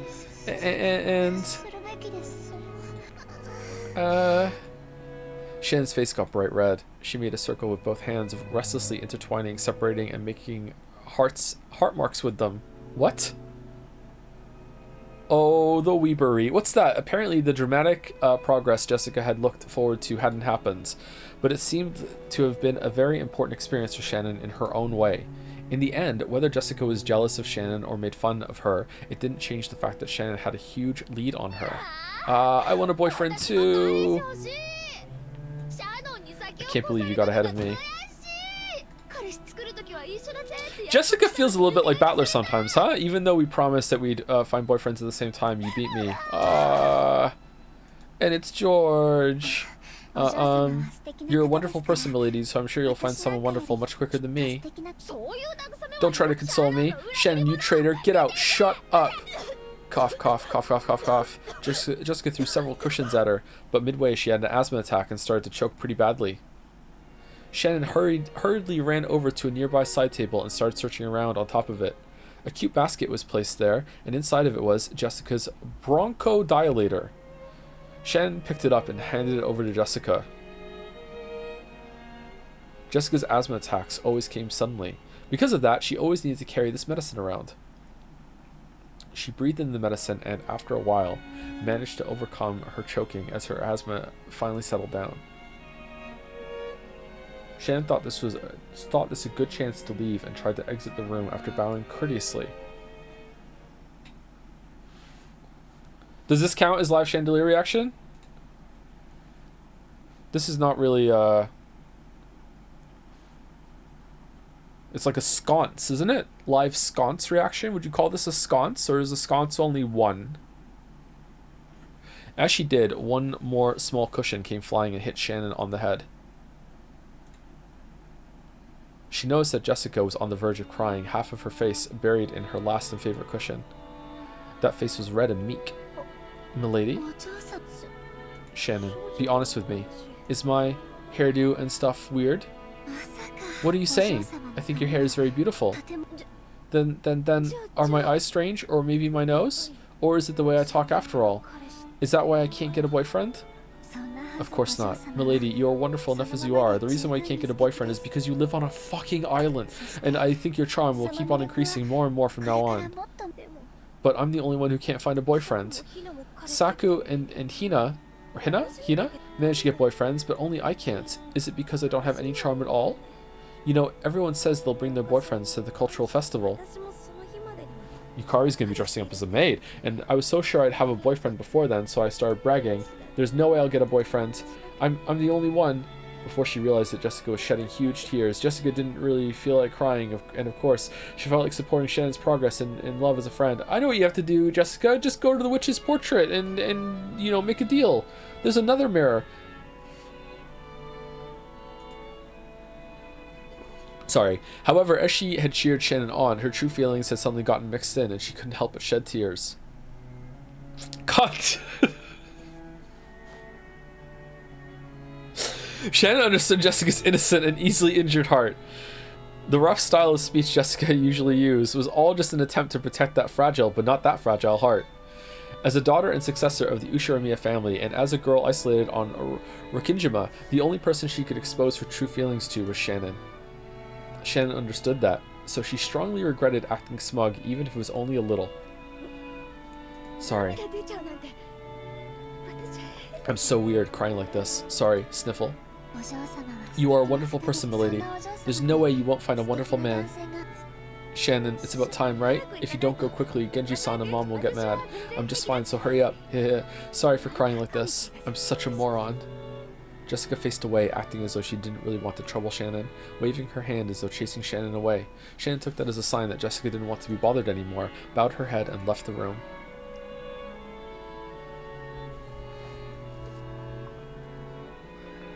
When Shannon's footsteps disappeared into the distance, Jessica lay down on her bed, still hugging a cushion. Her expression was still a little meek, with tears in her eyes, but for the first time in a long time, she had a very, very quiet and honest conversation with her heart. I also want to fall in love. Aww.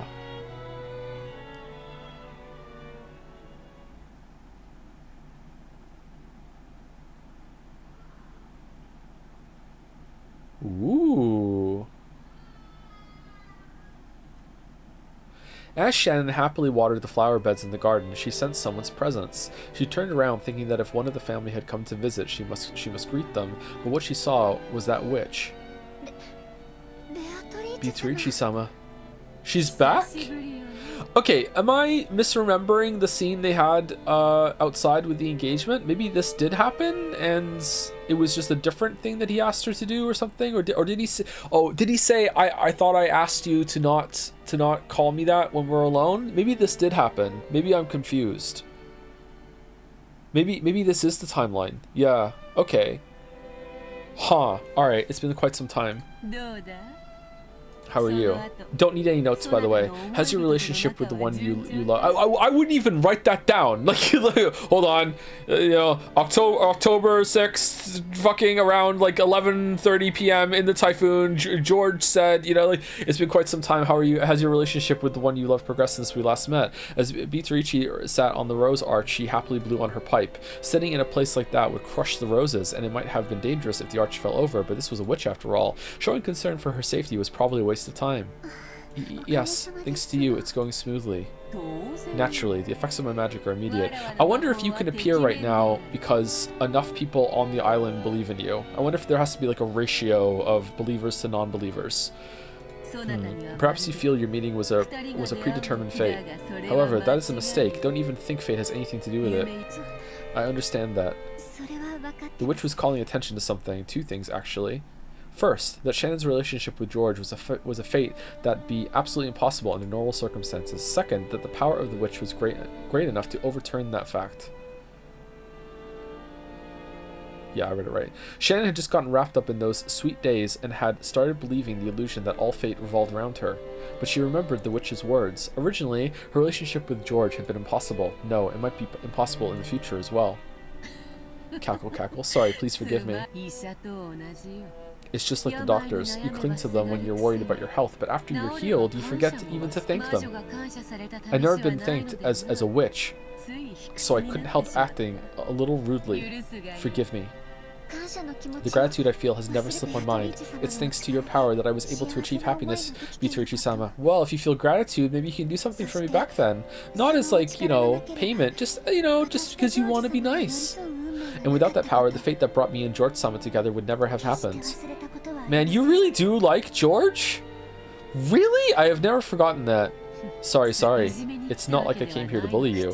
Being rude is just part of my personality. Do forgive me. More importantly, I heard. So you went on a trip alone with... Girl, spill the tea. No, I don't mean the Earl Grey you have. No, spill. What happened? Separate rooms? What are you talking about? I imagine it must have been quite fun. Yes, it was very fun. Shannon's face suddenly lit up. The witch laughed lightly as though amused by the speed of that transformation.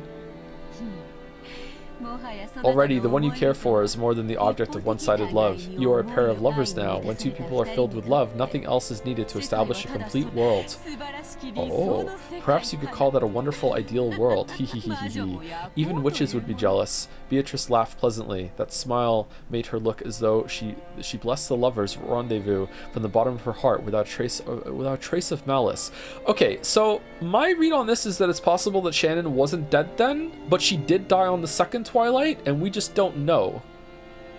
Maybe she had, maybe the body of Eva was actually the body of Shannon with a Mission Impossible mask on that they printed with the next to the hologram that projects the fucking witch in front of the portrait. Like now I'm thinking that it's, because that's they're talking about love being torn and whatever, right? So, huh. Oh, Merrick, everyone's using the old chessboard. Maybe we're cursed. Merrick, what do we do?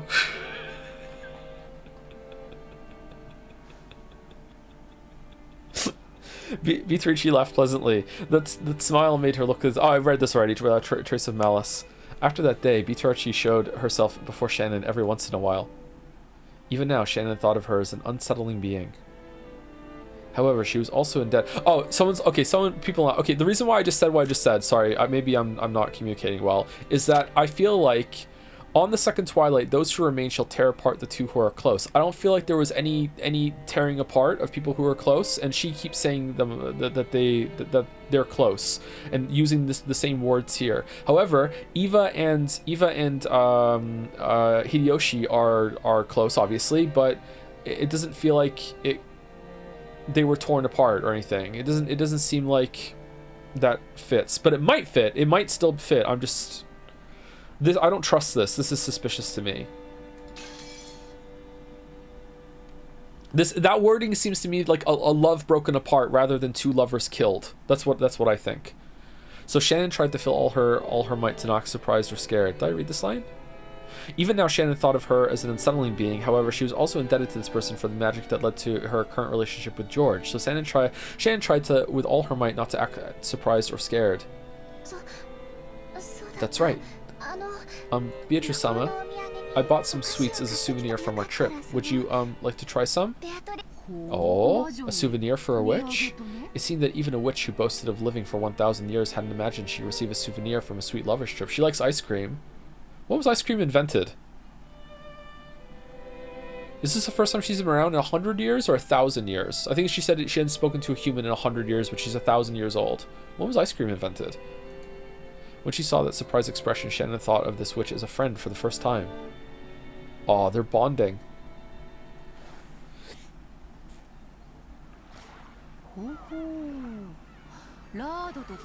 Just chilling with the witch on the beach? Beach episode? Beacharichi? Ho ho ho, an Eastern cookie made from wheat flour and lard. Oh, I can't eat it. That sucks. To wrap that in Western chocolate is truly a blending of the Japanese and Western styles. The Silk Road of sweets. What? What's so funny? Nothing? My apologies. You're just very blushy-crushy. This witch, who had surely held a terrifying power, was chomping down on sweets one after another, making a sound like a squirrel stuffing walnuts into its mouth. After a while, Shannon couldn't conceal her laughter. A good meal. I should serve you some dulce vita from Nero one of these days. Roses are the symbol of eternal love. I believe a rose dulce would be appropriate for you now.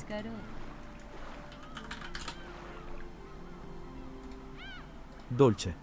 Dolce. Dolce. Dolce. Dolce. The witch was in a great mood, fully enjoying modern candy. Here. I truly am grateful. I believe you've done more than enough for me already, so I'm returning this. The thing Shannon had softly set on the table was a gold-colored butterfly brooch. There's no need to return it. Oh, it turns into a brooch? A brooch? What the fuck? If you continue holding that, your relationship should remain firm in perpetuity. Maybe it was the power of magic that brought us together, but I think only the two of us working together could turn that into something that lasts forever together. Love and roses are the same. Too much fertilizer causes the roots to rot. Some flowers cannot be raised without hard work. In that case, do as you wish. You may wear it or keep it in a box. That is my goodwill, given to you. Having you return it to me won't please me at all. My apologies. That's not what I... Cackle, cackle. No harm has been done. That brooch is already yours. Nice brooch. If you treasured that proof of our friendship, it would indeed bring me some comfort. What are we doing? You may hold on to it and gain its benefits, or you may keep it in a box. If you wish, you Kinzo in the coffin while like Shannon is just giving fucking Beatrice chocolate on the beach and talking about friendship and shit. Like, what the fuck are we doing? If you wish, you may even give it to another who is... Oh shit, I hit the button. who is worrying about love. Or you could simply treasure it. Of course, it would pain my heart if you wasted it. According to Beatrice, she had appeared, I'm sorry for saying coffin. She had appeared several times in the past in response to a person's summons to give them some tool imbued with magical power. However, when most people used that power to resolve their worries, they quickly grew unsettled by it, forgot their form of gratitude, and threw away the tools they had been given with disgust. So it was quite rare for me to be thanked for my goodwill. In fact, this might even be the first time. Cackle, cackle, cackle, cackle. The witch laughed heartily, but it looked like a sad laugh in Shannon's eyes. She herself had been like that in the past. No, maybe she was still like that now. Beatrice was definitely a witch with a strange and terrifying power. Most people probably wouldn't want to stick around her if they could help it. Surely, even those who had relied on that strange power sometimes felt fear rather than gratitude as a result. It must have deeply hurt the witch to have that happen over and over. Okay, so if this is the same timeline, when she saw the butterflies in the hallway, did she go down and talk to Beatrice and Beatrice told her what to do? Because, Battler stonks are going down real hard right now. Since the time she had started thinking that way, Shannon had tried to stop her. Oh, this is her attack. Look, I was here the whole time. Look. You motherfucker.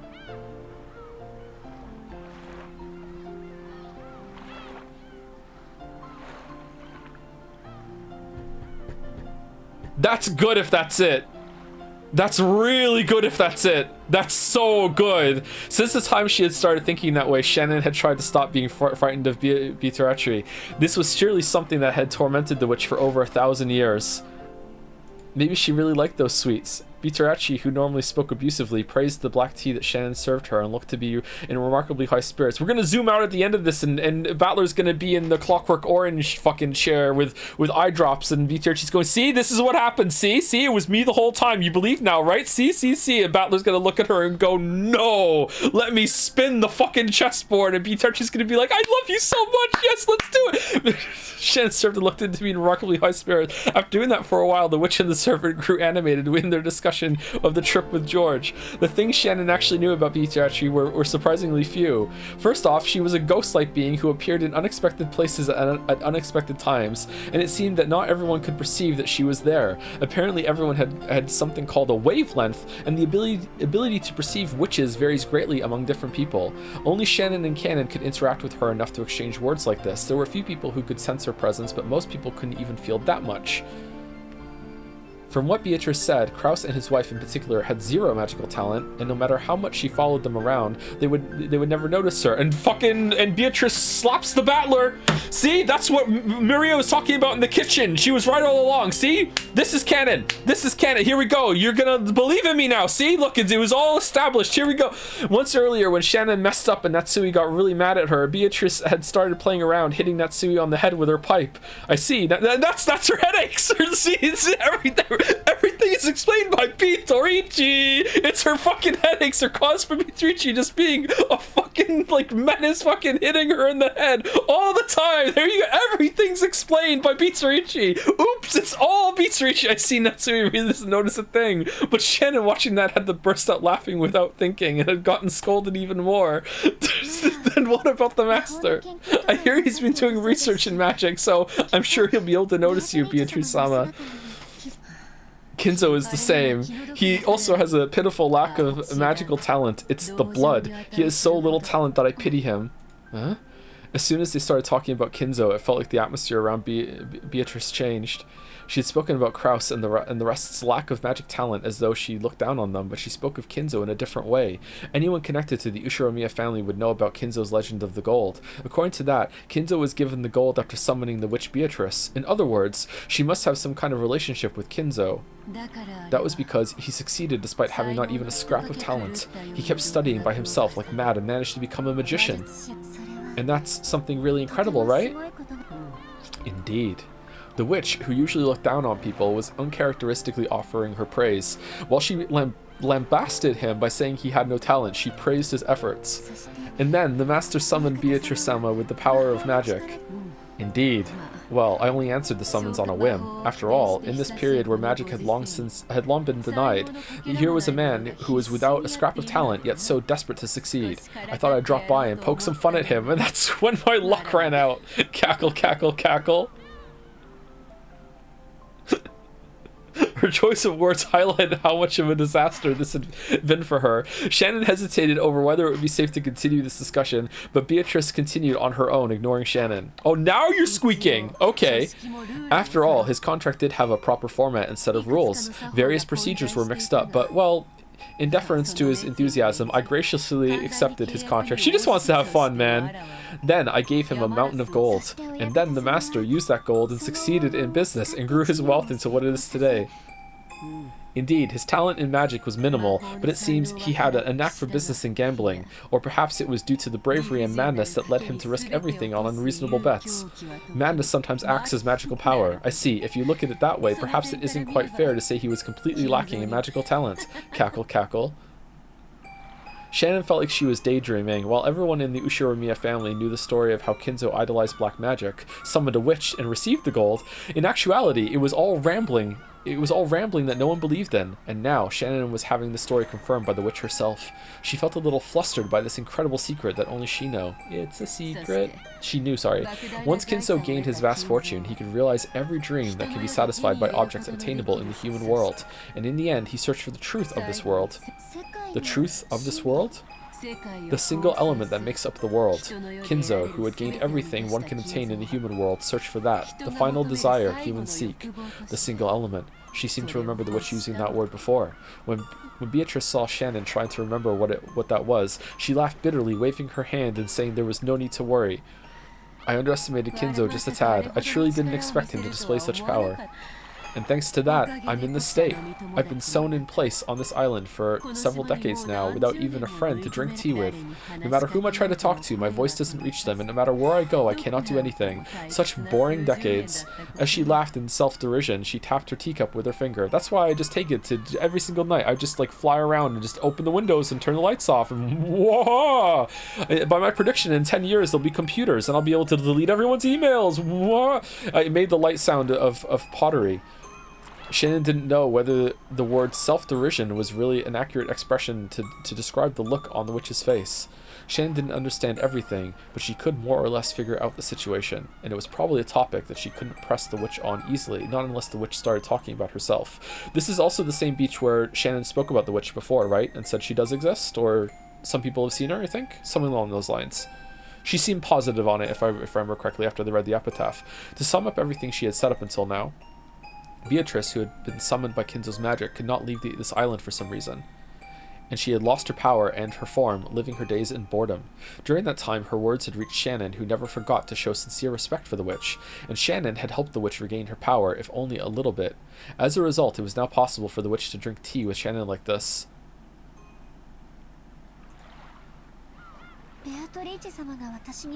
Beatrice-sama, what in the world was that mirror you told me to break?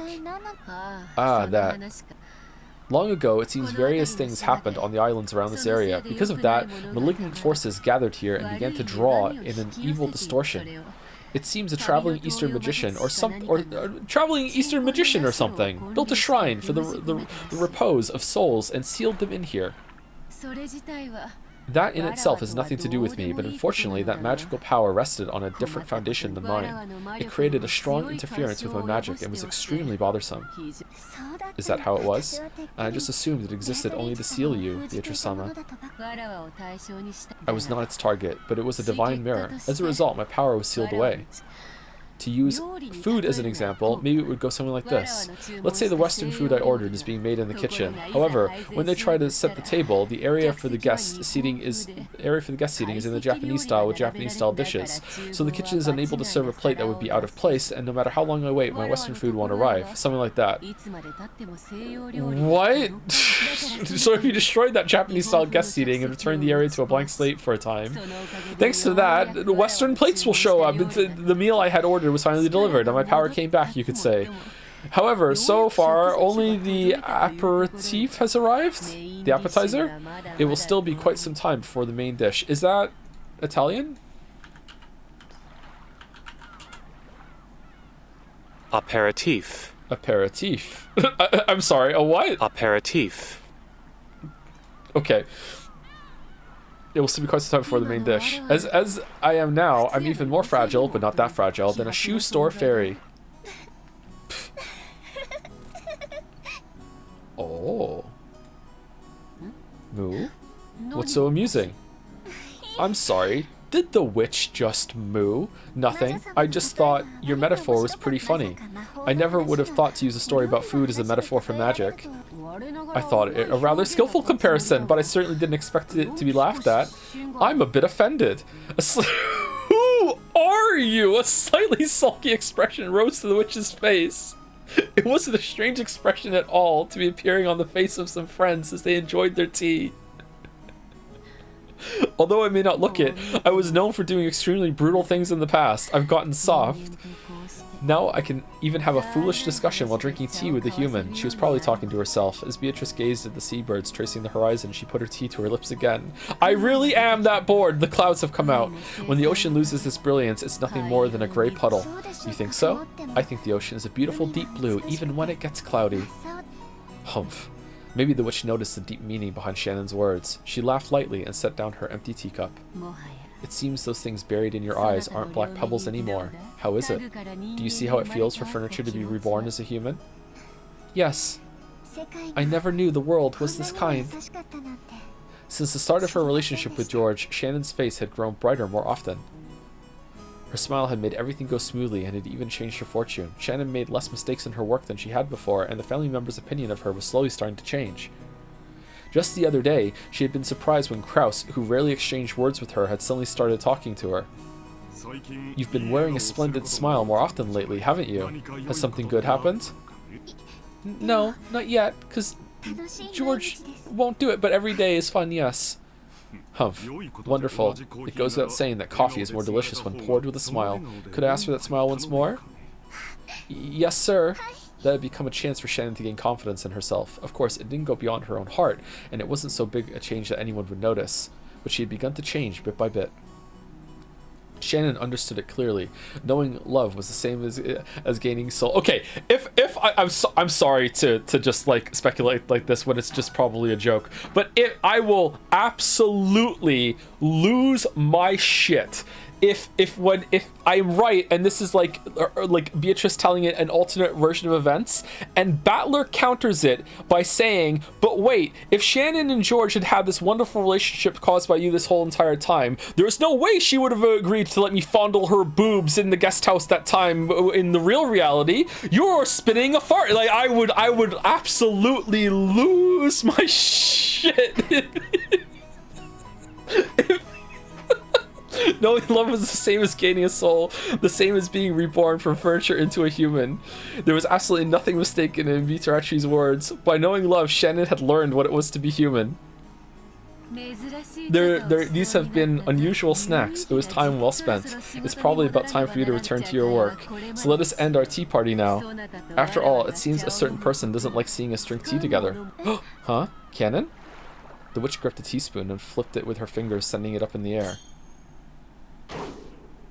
After that, it was launched by the fingers of some invisible person and flew straight into a nearby bush.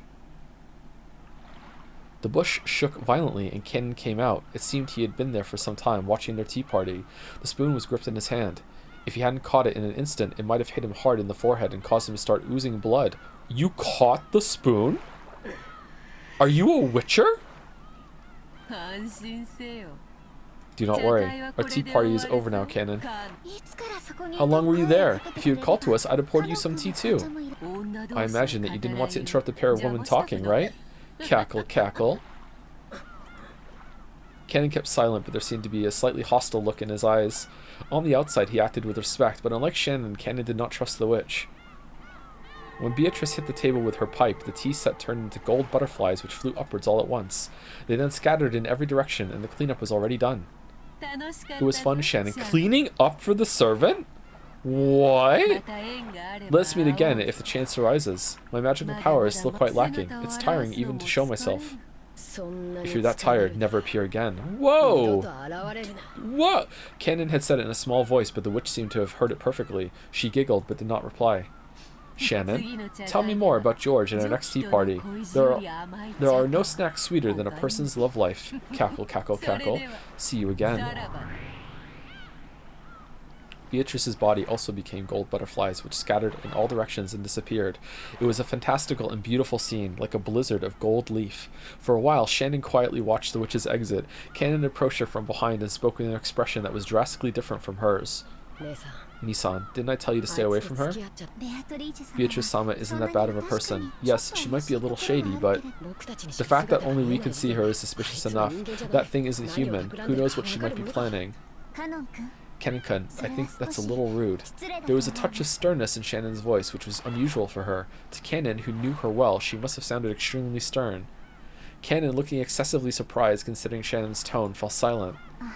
It's true that Beatrice-sama is different from humans. She has a terrifying power, so I think it's right for us to fear and respect her. Still, I think it's incredibly rude to despise her just because she isn't human. I understand what you're trying to say, Nisan. You've changed ever since she gave you that brooch.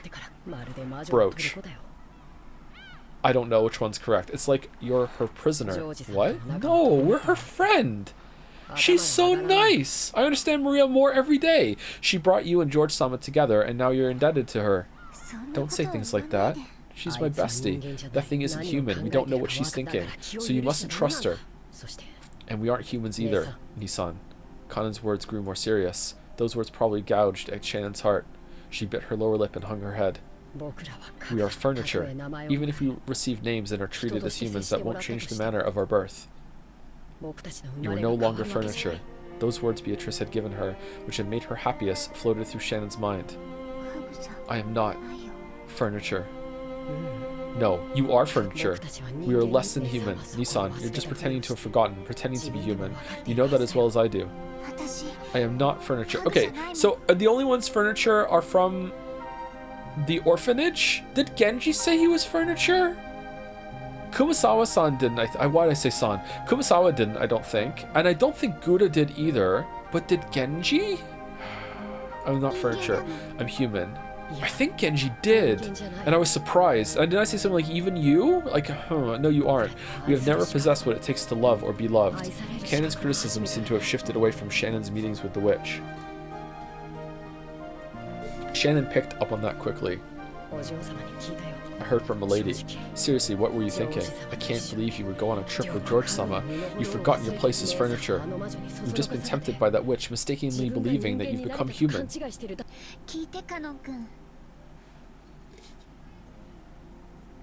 Listen, Kennen-kun. It's true that we're furniture, lesser beings inferior to humans.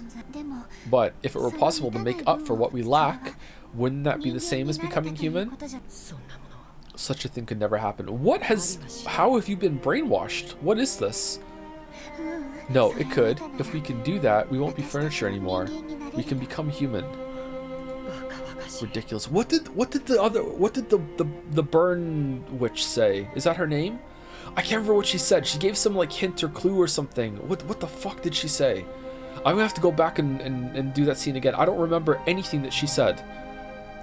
Ridiculous, as if you could ever do such a thing. At the end, when she stared at the camera and said something, I can't remember what she said. It was advice though, or something like that. Cannon spat those words out, but did so weakly and turned away. Is it cheating to go back and reread it, or no? He was probably giving up. After all the suffering he'd undergone during those days he'd lived as furniture, his heart was firmly sealed.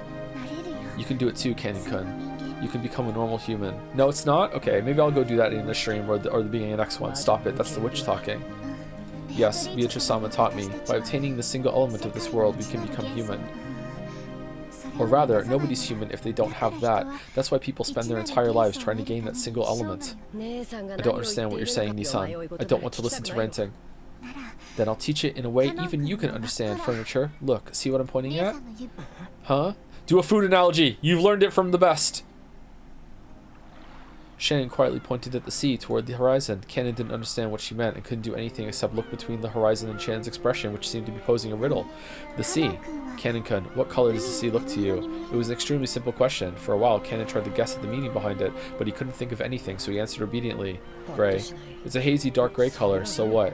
Objectively speaking, the sea, laid out beneath a cloudy sky, could probably be described best by Cannon's words, but as Shannon closed her eyes and smiled, she shook her head slightly. It looks deep blue to me. Oh, and to me! Oh, is that what you mean? Like how Japanese people use the word blue to refer to green traffic light? What? No. The sea is deep blue. If I understand and you don't, then that's the difference between us. Kanon bit his lower lip and was silent for a while. I don't understand. Kanon, would you stick out your hand? As Kanon was taken aback, unable to understand what she was saying, she took his arm and opened the palm of his hand. Shannon softly set something there. It was the magic brooch which she had received from Beatrice, and this is also where Maria gave them too, huh? A magic charm shaped like a gold butterfly that could bring love to fruition. Or love to furniture. Poll is a huge majority for revisiting parts on stream when you want to, 95%. Oh, okay, good, cool. Alright, this is hers? No, this is mine. So think of it as me and treat it with respect, okay? After being spoken to like that, he couldn't just throw it away. Kanon didn't know what he should do, and he stood there confused for a while, the brooch still on the palm of his hand. Shannon put the palm of her hand on top of Kanon's, and the brooch was worn by both of their hands. The charm holds true magic and power. I'm sure it'll teach you an important emotion, Kanon-kun. There's nothing to be learned from that person's magic. No, there is something, so wear it. If that's embarrassing, I hear it's okay of you just hide it in your pocket. Ridiculous. As if I let the magic of that person lead me astray. Even as he said that, Kanon couldn't be cold-hearted towards something Shannon was urging him to take. In the end, Kanon took it and agreed reluctantly, saying he'd prove that he wouldn't surrender to the witch's power. Shannon smiled and nodded back. I'm sure you'll be able to learn something important from it. And I'm sure you can become human. And when you do, I'm sure this ocean will look like a beautiful blue to you as well, Kanon-kun. Gray is good. Gray. If I become human, will I see Beatrice as blonde in the painting? Gray is gray, no matter how many times you look. That's wrong, Kanon-kun. It only looks like that because you have no... Why?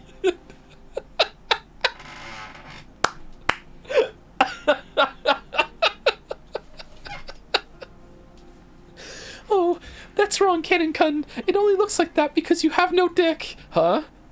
Because of the howling wind, he hadn't been able to catch the main point of what she just said. So Shannon said it once more. The single element of the world. She spoke once more of the world where it existed, where the sea was deep blue. I'm sure you'll be able to see a deep blue ocean too. After all, without love, it cannot be seen. Didn't Maria say something with stars as well?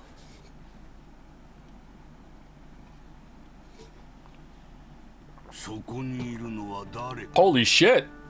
Outside the room. Who is that? It is Kanon, Master. It was rare for Kinzo to leave his study. However, the fact that he didn't mean didn't mean his normal research had been suspended. He's just gonna walk around until he gets hungry. He may have left the study because of a change in mood, but that didn't mean the thoughts filling his head were any different from those he had while inside the study. Kanon knew that no matter what the time, speaking to Kinzo when he didn't want to be spoken to would always disturb his research. It's cloudy out there. Will it get worse? Why would you, the person who loves the witch, hang out in a room with scorpion things carved into the handles to keep the witch out? That's weird. Yes, according to the weather report, it could rain at any time. Huh.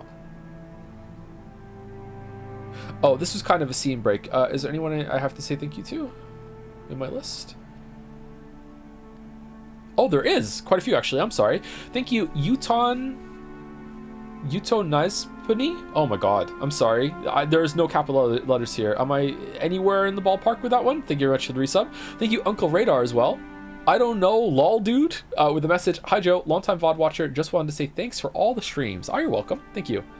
Thank you, Ubersloth, for the bits. We salute Battler, r/atheism's strongest soldier. Thank you, Clement Prez, for the new sub as well. Welcome, welcome. Also, welcome to Parnik for the new sub. Falzer25 resubscribed at tier 2 with a single Anne Brown cow. Thank you, Falzar. Thank you, Swoosh, for the resub. What's the next non-weeb game so I can stop cringing?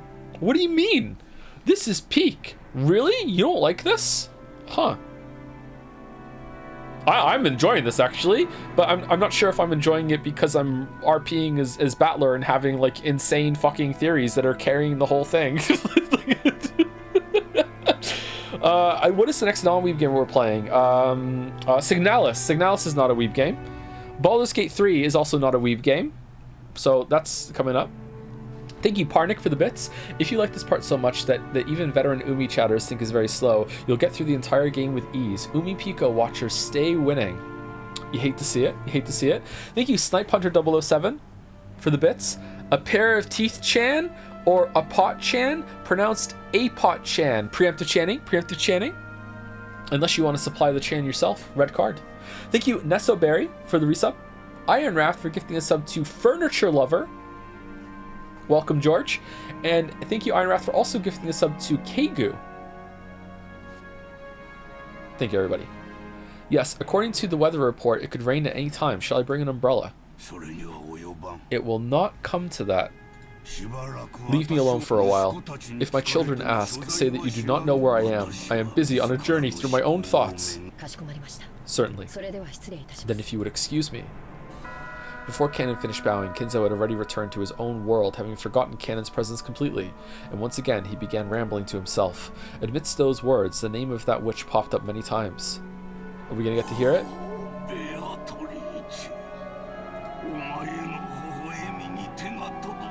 My hand will not reach your smile. What can I do to revive you? What can I do to make you smile at me once more? What is lacking? My research, my materials, my catalyst? Or is it magical power, or luck, or an oracle? Oh.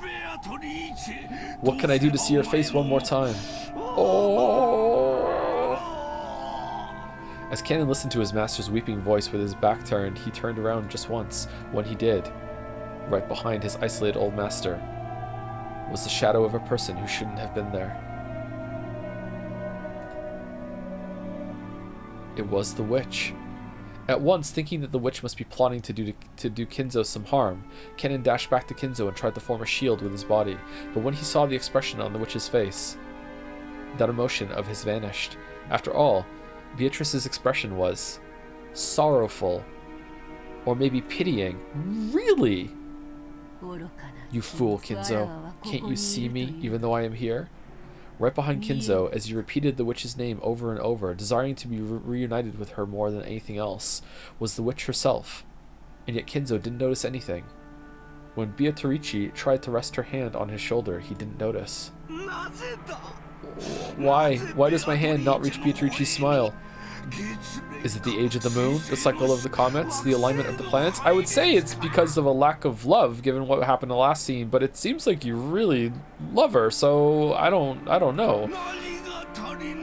What is lacking? What is? It's useless, Kinzo. Without love. Oh, okay. Thank you. It cannot be seen. Okay. Huh. Canon took the brooch he had received from Shannon out of his pocket. So Kinzo is furniture, too. By learning something new, would he become able to glimpse something he couldn't see now? Without love, it cannot be seen. That's how he was able to hide under the bed! 'Cause he's furniture! He looked at Kinzo's back once more. The witch could no longer be seen there.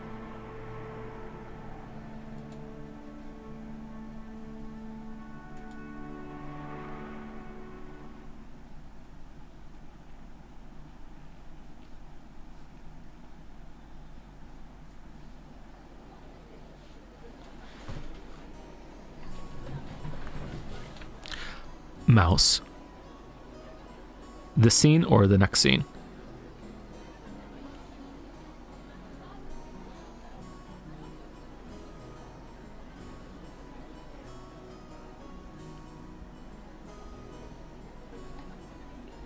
Stop when you see Kraus on screen. Okay, thank you, Mouse. The biggest fall event for the Ushiromiya family was the family conference in October. Oh shit, I'm clicking buttons to make it go forward on the stream. Holy shit. But to Jessica, there was another major event that came before that, the school cultural festival. Jessica likes school.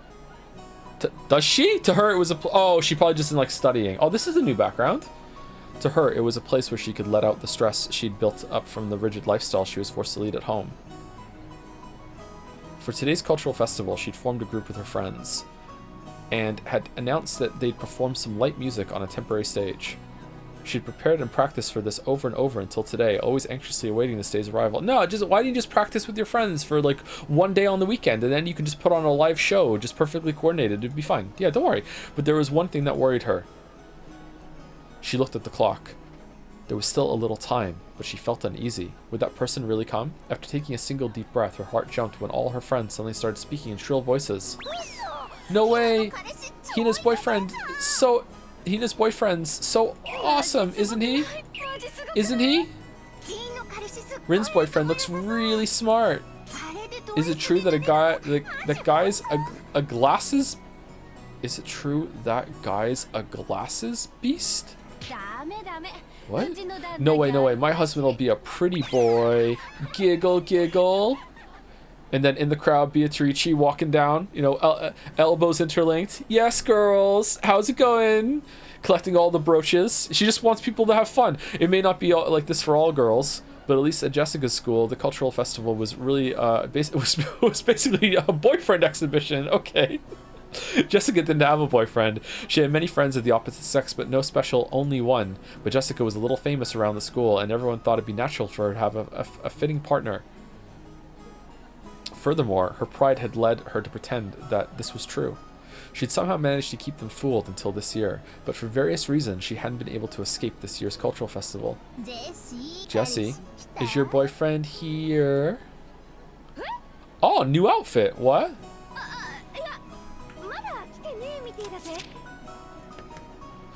Oh, okay. Weird that it does this. What? No, looks like he's not here yet. Maybe he's busy with work.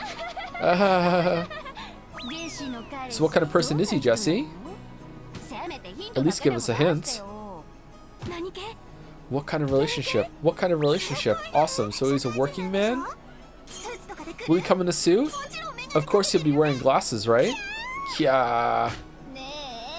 Hey, he actually doesn't exist, right? No, my boyfriend exists. Why would you say that? Ooh, if you come clean now, we'll let you join us. Let's cry together through this year's cultural festival. No, he exists. I told you, he really exists. Jessica's bitter smile was covered with cold sweat. It was starting to seem doubtful whether she really had deceived her sharp-witted friends.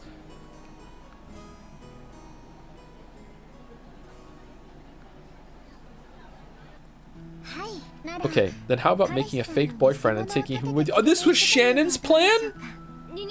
Planning? No, a fake? Who? I can't think of anyone who'd do that.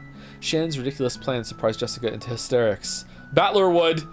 Oh, that would be so good. Battler absolutely would show up and do this. He would love it. Even so, it was probably more realistic than the crazy methods running through her head about getting a boyfriend in the big rush before the cultural festival. For example, what about Kanon-kun? Oh, okay, that makes more sense. She kind of likes him. Kanon-kun? No way. Anyway, I'm sure Kanon-kun has work on the day of the festival. Actually, he doesn't. And I don't want to bother him. Of course, I've already checked the schedule. Kanon-kun has that day off. Why are you always so clever when it comes to stuff like this? No, wait. It'd be even worse if he's off. I can't pull him away from a precious day off for my own vanity. If you don't pull Kanon-kun away, he'll always be shut away by himself, so I think it'd be perfect if you could drag him out of his shell. You think so? No, but I'd feel bad for him. Then I guess you're out of options. How about meekly confessing to everyone that you don't have a boyfriend? True, it may be terribly embarrassing, but you'd only have to endure for the short and yet long time before graduation. To a pair of lovers, there's no sweeter honey than the face of a single person with an inferiority complex. Inferiority complex. Star? What's the star? An emotion? Shannon! You aren't really worrying for my sake, are you? You're teasing me, right? Jessica wrestled about with Shannon, her eyes teary. Shannon really is different, huh? But Shannon was unfazed, laughing with her usual smile. kind of seeing like almost a decoy in the wallpaper. Yes, this is to get you back for making fun of me and George-sama all the time. Listening to Shannon's comeback, the likes of which didn't happen even once a year, Jessica hugged her cushion and rolled around on her bed, pretending to faint in agony. She couldn't stand Shannon's smile, which looked so triumphant. But right now, she was the only person Jessica could talk with. She could choke her to death with a cushion later. Is it really so bad, milady? It's a cultural festival, but it's also a chance for you to have fun with Kanon-kun. No, that may be true, but no. Jessica buried her head in her favorite pillow to hide the fact that her face had grown bright red, and she grumpily chewed the fingernail on her thumb. Aw, don't do that! It really was a reaction to be appreciated. Shannon and Jessica were about the same age, of the same sex and friends, and they were both right in the middle of puberty.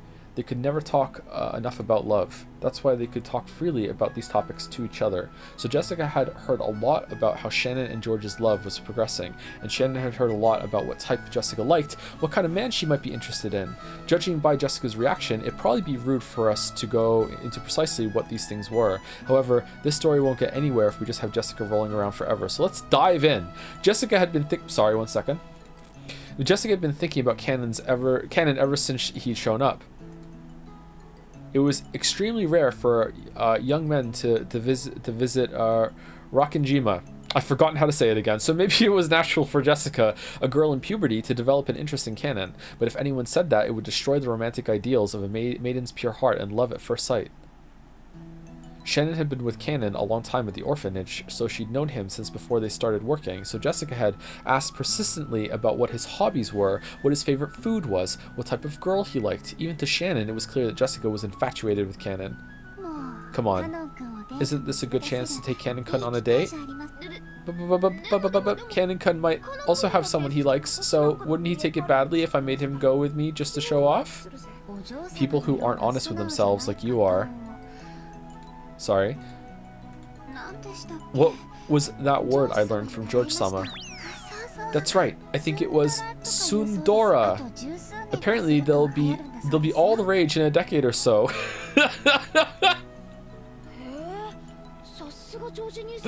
Wow, George Nissan sure is incredible. Managing to foresee future trends like that. Awesome. No, wait. Are you saying I'm living in the wrong decade? Wow, I give up.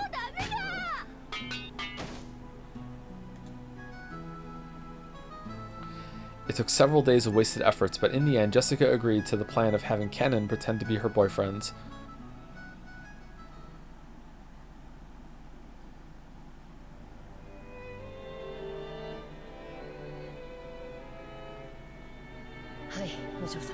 Yes, milady. Did you call me? Jessica regretted calling out at such a bad time. Kanon always looked sullen, but he had some bad days and some better days. Unfortunately, this reaction was the former. No, well... All that confidence and effort she built up practicing in front of a mirror all night was wiped out in about 5 seconds. Jessica turned bright red and hung her head. When he saw that, Kanon sighed. Jessica thought that he was exasperated with her, and her face went pale. I heard from Shannon. This is about having me go with you to the school cultural festival, right, milady? Huh? Nice one, Shannon. I mean... Yeah, that's right. But, do you have any plans that day? I was strictly ordered by Shannon to work specially for you on that day, milady. I have never been to high school, so I don't really understand. But I hear... who's teaching you then? But I hear it's a place where girls can be shamed if they don't have a boy with them. And I was given special orders to see to it that the daughter of the Ushiromiya family is in no way inferior to the common people. Well, Shannon, I'll beat you to death later. She will. Jessica kept yelling with a strange voice and a broken smile like a tea kettle filled with boiling water. As Kanon watched this, he sighed again. Kanon wasn't an idiot either. He fully understood what Jessica intended by inviting him, but to be honest, playing along with Jessica's love game seemed like it'd be nothing more than an annoyance to him. However, Shannon had asked him over and over. He was deeply indebted to her, so he couldn't refuse. And that brooch was in his pocket. Could this strange turn of events have been brought about by the magic power residing in this brooch? And while you're gone, Shannon and Beatrice can have tea on the beach, you know, without you interrupting. Ridiculous. But you remembered what Shannon had said to him that day. Could Shannon see something he couldn't? I don't understand Shannon's feelings. We are furniture, as if we could ever become anything more. It was a truly odd exchange between Jessica, who was still rambling on in a strange voice, and Cannon, who sighed deeply. Amazing pin? Jessica, the kind of girl to find a boyfriend at IKEA?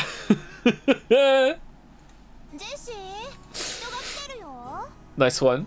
Jesse, someone's here. Didn't you hear? Sorry. Oh, and after what the witch did to him, there's even some assembly involved. Nice one, streamer. Sorry. Who is it? As my friends all gathered together, they were looking this way with hard-to-describe expressions, whispering to each other in small voices that weren't small anymore. My attempt to play dumb felt pretty transparent even to me. Did I really just say sorry? Who is it? Like I don't know who just showed up. It's useless. My mind's going blank. No way, that's Jesse's boyfriend? Who's this? He's so cute. Kawaii! Wait, he's real? No way, seriously. Jessica, you traitor. He's incredible. Waffle sat upon. He's younger? I never heard he was younger. Where? Where's Jesse's boyfriend? She's really into little kids? Hey, aren't you late? I didn't know where the entrance was. I must apologize for my tardiness. Right, that outfit looks really good on you. Shannon said normal clothes wouldn't do, so we went and bought this the other day. Does it look strange on me? That's not true. Shannon, when I get back, I'll promote you 2 levels. It feels like everyone here's a girl. It's uncomfortable. Yeah, isn't it? Come on, let's not hang around here. Let's go to the stage, okay? Because I'll be up pretty soon. Come on. Jessica seemed just as uncomfortable. It looked like being bathed in everyone's interested gazes was hard on her. When he saw check characters? You wanted to see this?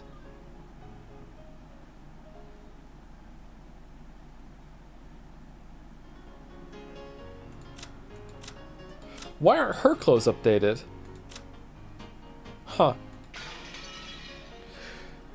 When he saw Jessica's appearance, Cannon thought he might have made things difficult for her by coming. I get the feeling I'm getting in the way. Am I being a burden? I told you, no way. Please tell me at any time if I start getting in the way. Yeah, no way, he calls himself Boku. There's no way you get in the way, Cannon-kun. Yeah, she calls her boyfriend Kun. What would you like me to do, milady? No way, she makes him call her milady like a butler. OMG. No, you can't call me milady today. Is that so? As you wish, Jessica-sama. Yeah, she's trained him to call her Sama. I know exactly where we are right now. So sorry, Cannon-kun. Could you close your eyes for just 3 seconds? Yeah, it's a kiss. It's a kiss. She's gonna kiss him. As you wish.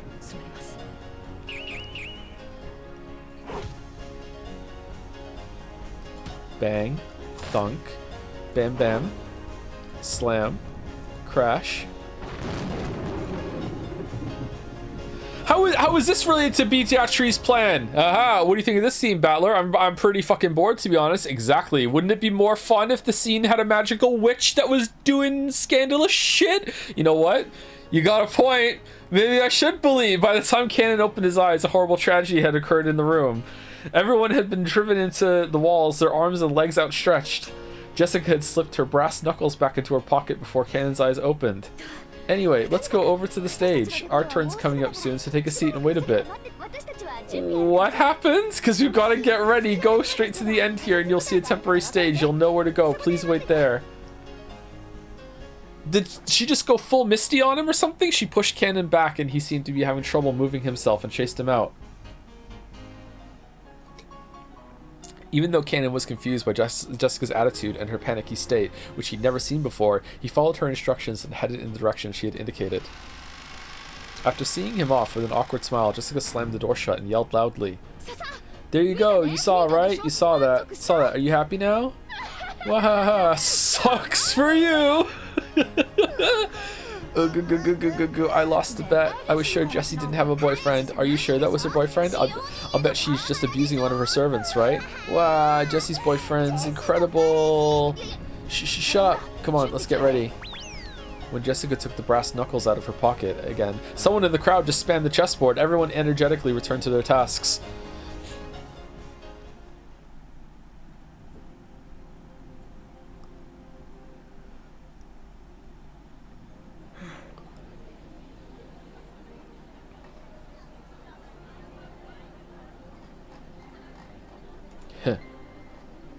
Ken went down the corridor Jessica had shown him and ran into a temporary stage set up where the vending machine should have been.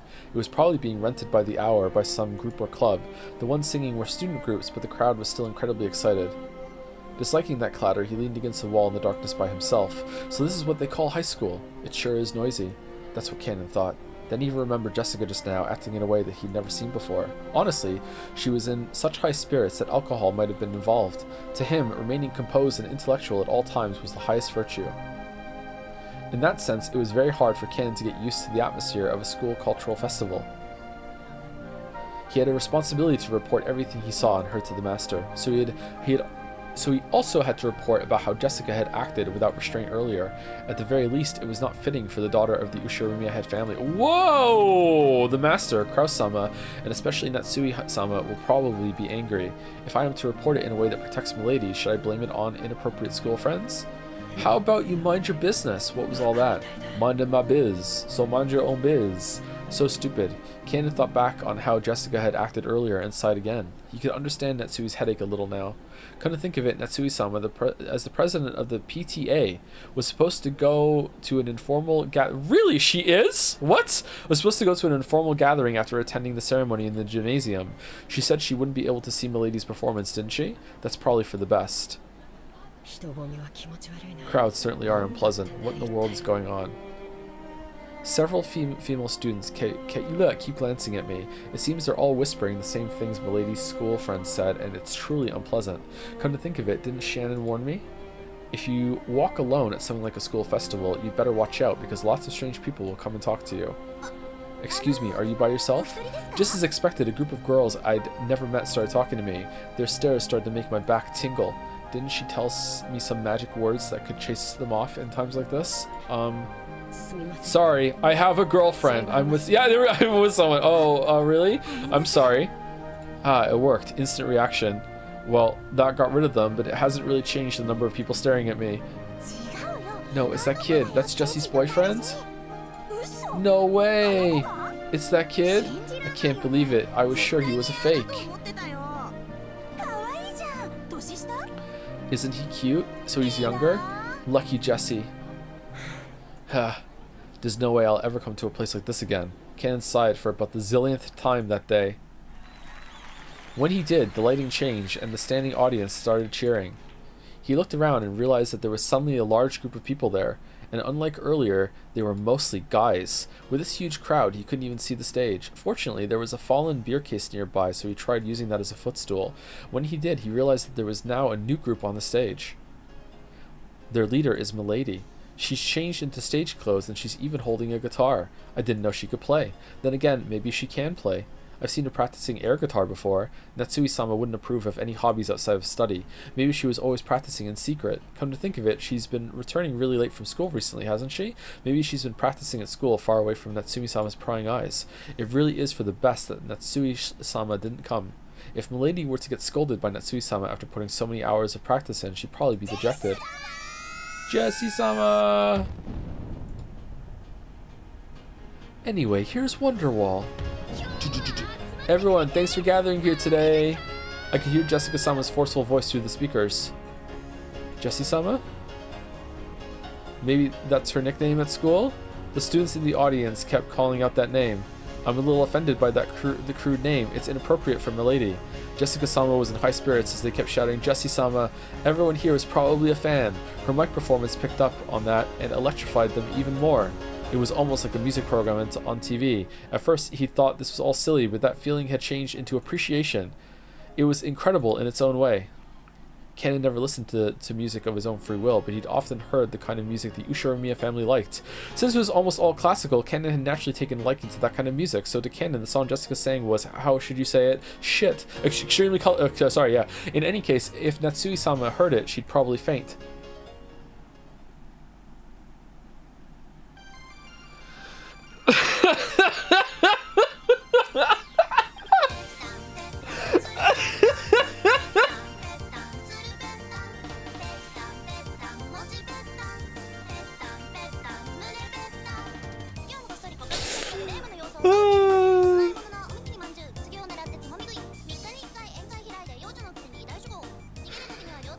What the hell is this? But everyone looked like they were having a really good time. Oh, he's gonna like her now after hearing her sing. How pathetic. But everyone looked like they were having a really good time. Some diehard fans who had even brought pen lights sang along and danced crazily with the same movements, almost as though it had been planned ahead. On the stage, Jessica-sama also sang enthusiastically, dripping with sweat. He couldn't find a single element that was appropriate for a daughter of the Ushiramiya family. But it looked like so much fun. Jessie-sama! Just for some reason, I'm getting Hypnospace vibes. I guess it was just all the text that was on the screen. What? They didn't update this one? What the? Again, today, behind me, the sound of footsteps. Oya Shihiro-sama is stalking me. Curses, disappearances. Sacrifices, torture. Onikakushi, does that make a good snack? They did, but we made you install this version instead? What? The bamboozle? What? Don't say Marissa. That's not my name. What?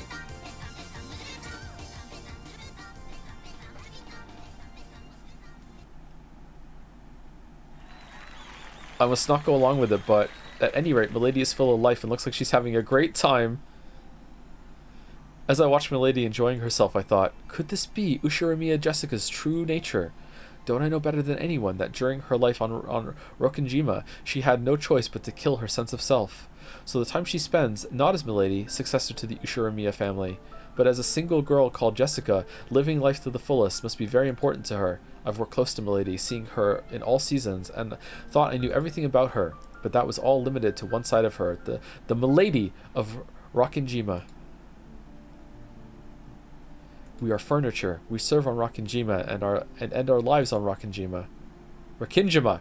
So I've come to think of Rokkenjima itself as our whole world. I'm gonna have to write post-it notes for pronunciation, as though, like in Ptolemaic theory, the ocean spilled off the end of the world into an abyss. Well, first, meteor happened, but when I look at Milady like this, I could see how horribly narrow that outlook is.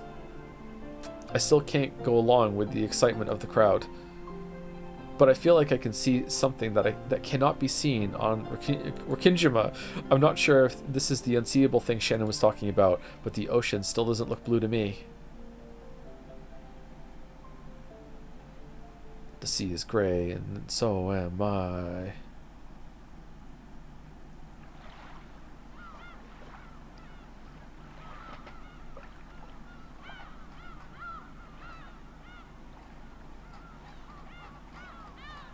No, thank you, mouse.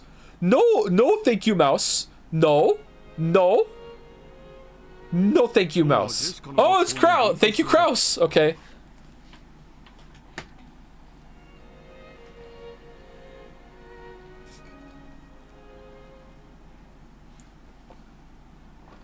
Kraus in the house. All right.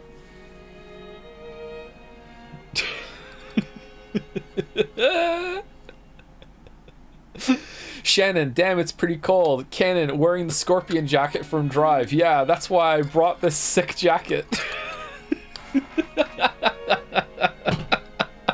Wait, hold on. Someone said drive. Someone said drive. 1 second. So 1 second. Boys have no idea what girls go through. What? My favorite movie? Oh, that's easy. It's gotta be Drive starring Ryan Gosling. Seriously? You've never seen the movie Drive with Ryan Gosling? It's only one of the best films ever made. Oh, nothing on Netflix looks good? Well, as a matter of fact, I just happened to have a copy of Ryan Gosling's hit 2011 film Drive here on Blu-ray. Let me just pop it in the player and let's watch. You're welcome for signing this up, buddy. Thank you, Dalmek. And this is why we installed the original music. Anyway, now you can use the rest of time for question mark and speculation. Good luck, have fun. All right, thank you, Mouse. Thank you. Very kind. Thank you, Sushi Parm, for the new sub. Welcome. Thank you, Parnik, for the bits. Patan, Susuru Patan. Is that what they were singing? Thank you, Pinzerata, for the bits as well. Also with the same thing, Petan. Thank you, Tomo Komat, for the bits. 1,000 bits. Since you listened to that song, you are now contractually obligated to play all Toho games /S. Oh no. Oh no. I'm so glad you're reading through this. I really enjoyed it, but for obvious reasons, I can't bring myself to recommend it to anyone I know IRL. Really, Lemon Dread? Really? That bad, huh? That bad? Thank you, Iron Wrath, for gifting a sub to Jesse Sama as well. Thank you, Iron Wrath. Thank you. You just said someone speak a Weeber. Did I? Oh, the Weebery. All right, I think this is the end part. So let me go here. All right, so far, like the last scene was pretty bad, but it was somewhat short-lived. Wait, what? Did I already save it? What's going on? Oh no, it's a different scene with Kraus in the exact same position. Okay.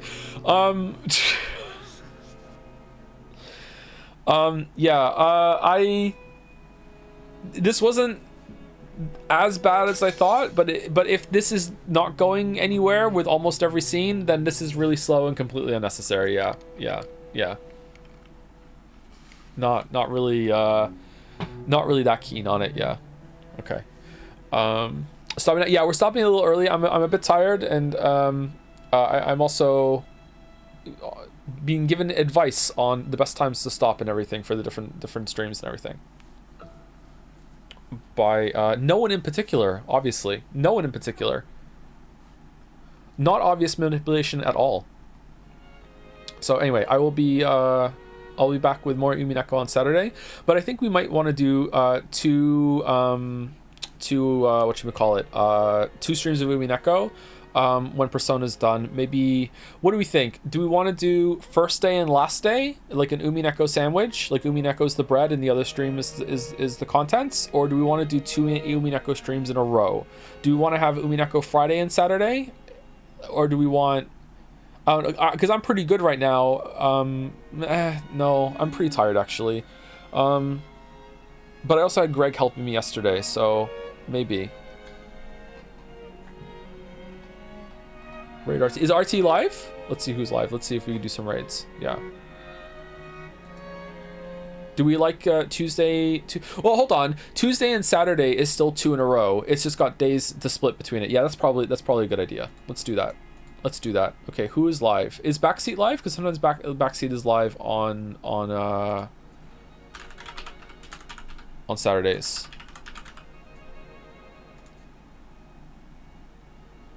Okay, it does not look like Backseat is live. If he is, I don't see him. Yeah, Backseat is not live. Let's raid RT game for sure.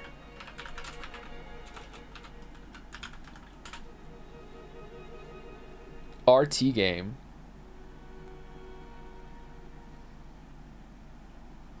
Do you want to go back to the Burn Castle thing? Oh, we'll do that next time. Yeah. Sorry, I should have done that right now, but the raid is already going, and I'm not going to cancel it. I'm not going to like jerk everyone around. Thank you for streaming. Thank you for watching. Hope you enjoyed it. No, it's a little bit of a shorter one, but usually we go overtime, so every now and then we can go under time to compensate and bring the average around the same. Anyway, see you later, everybody. I'll see you on Tuesday for more Persona 3. Or do we want to start Umineko sandwich this Tuesday and own the Persona 3 weebs? And with that thought, I leave you. I bid you adieu.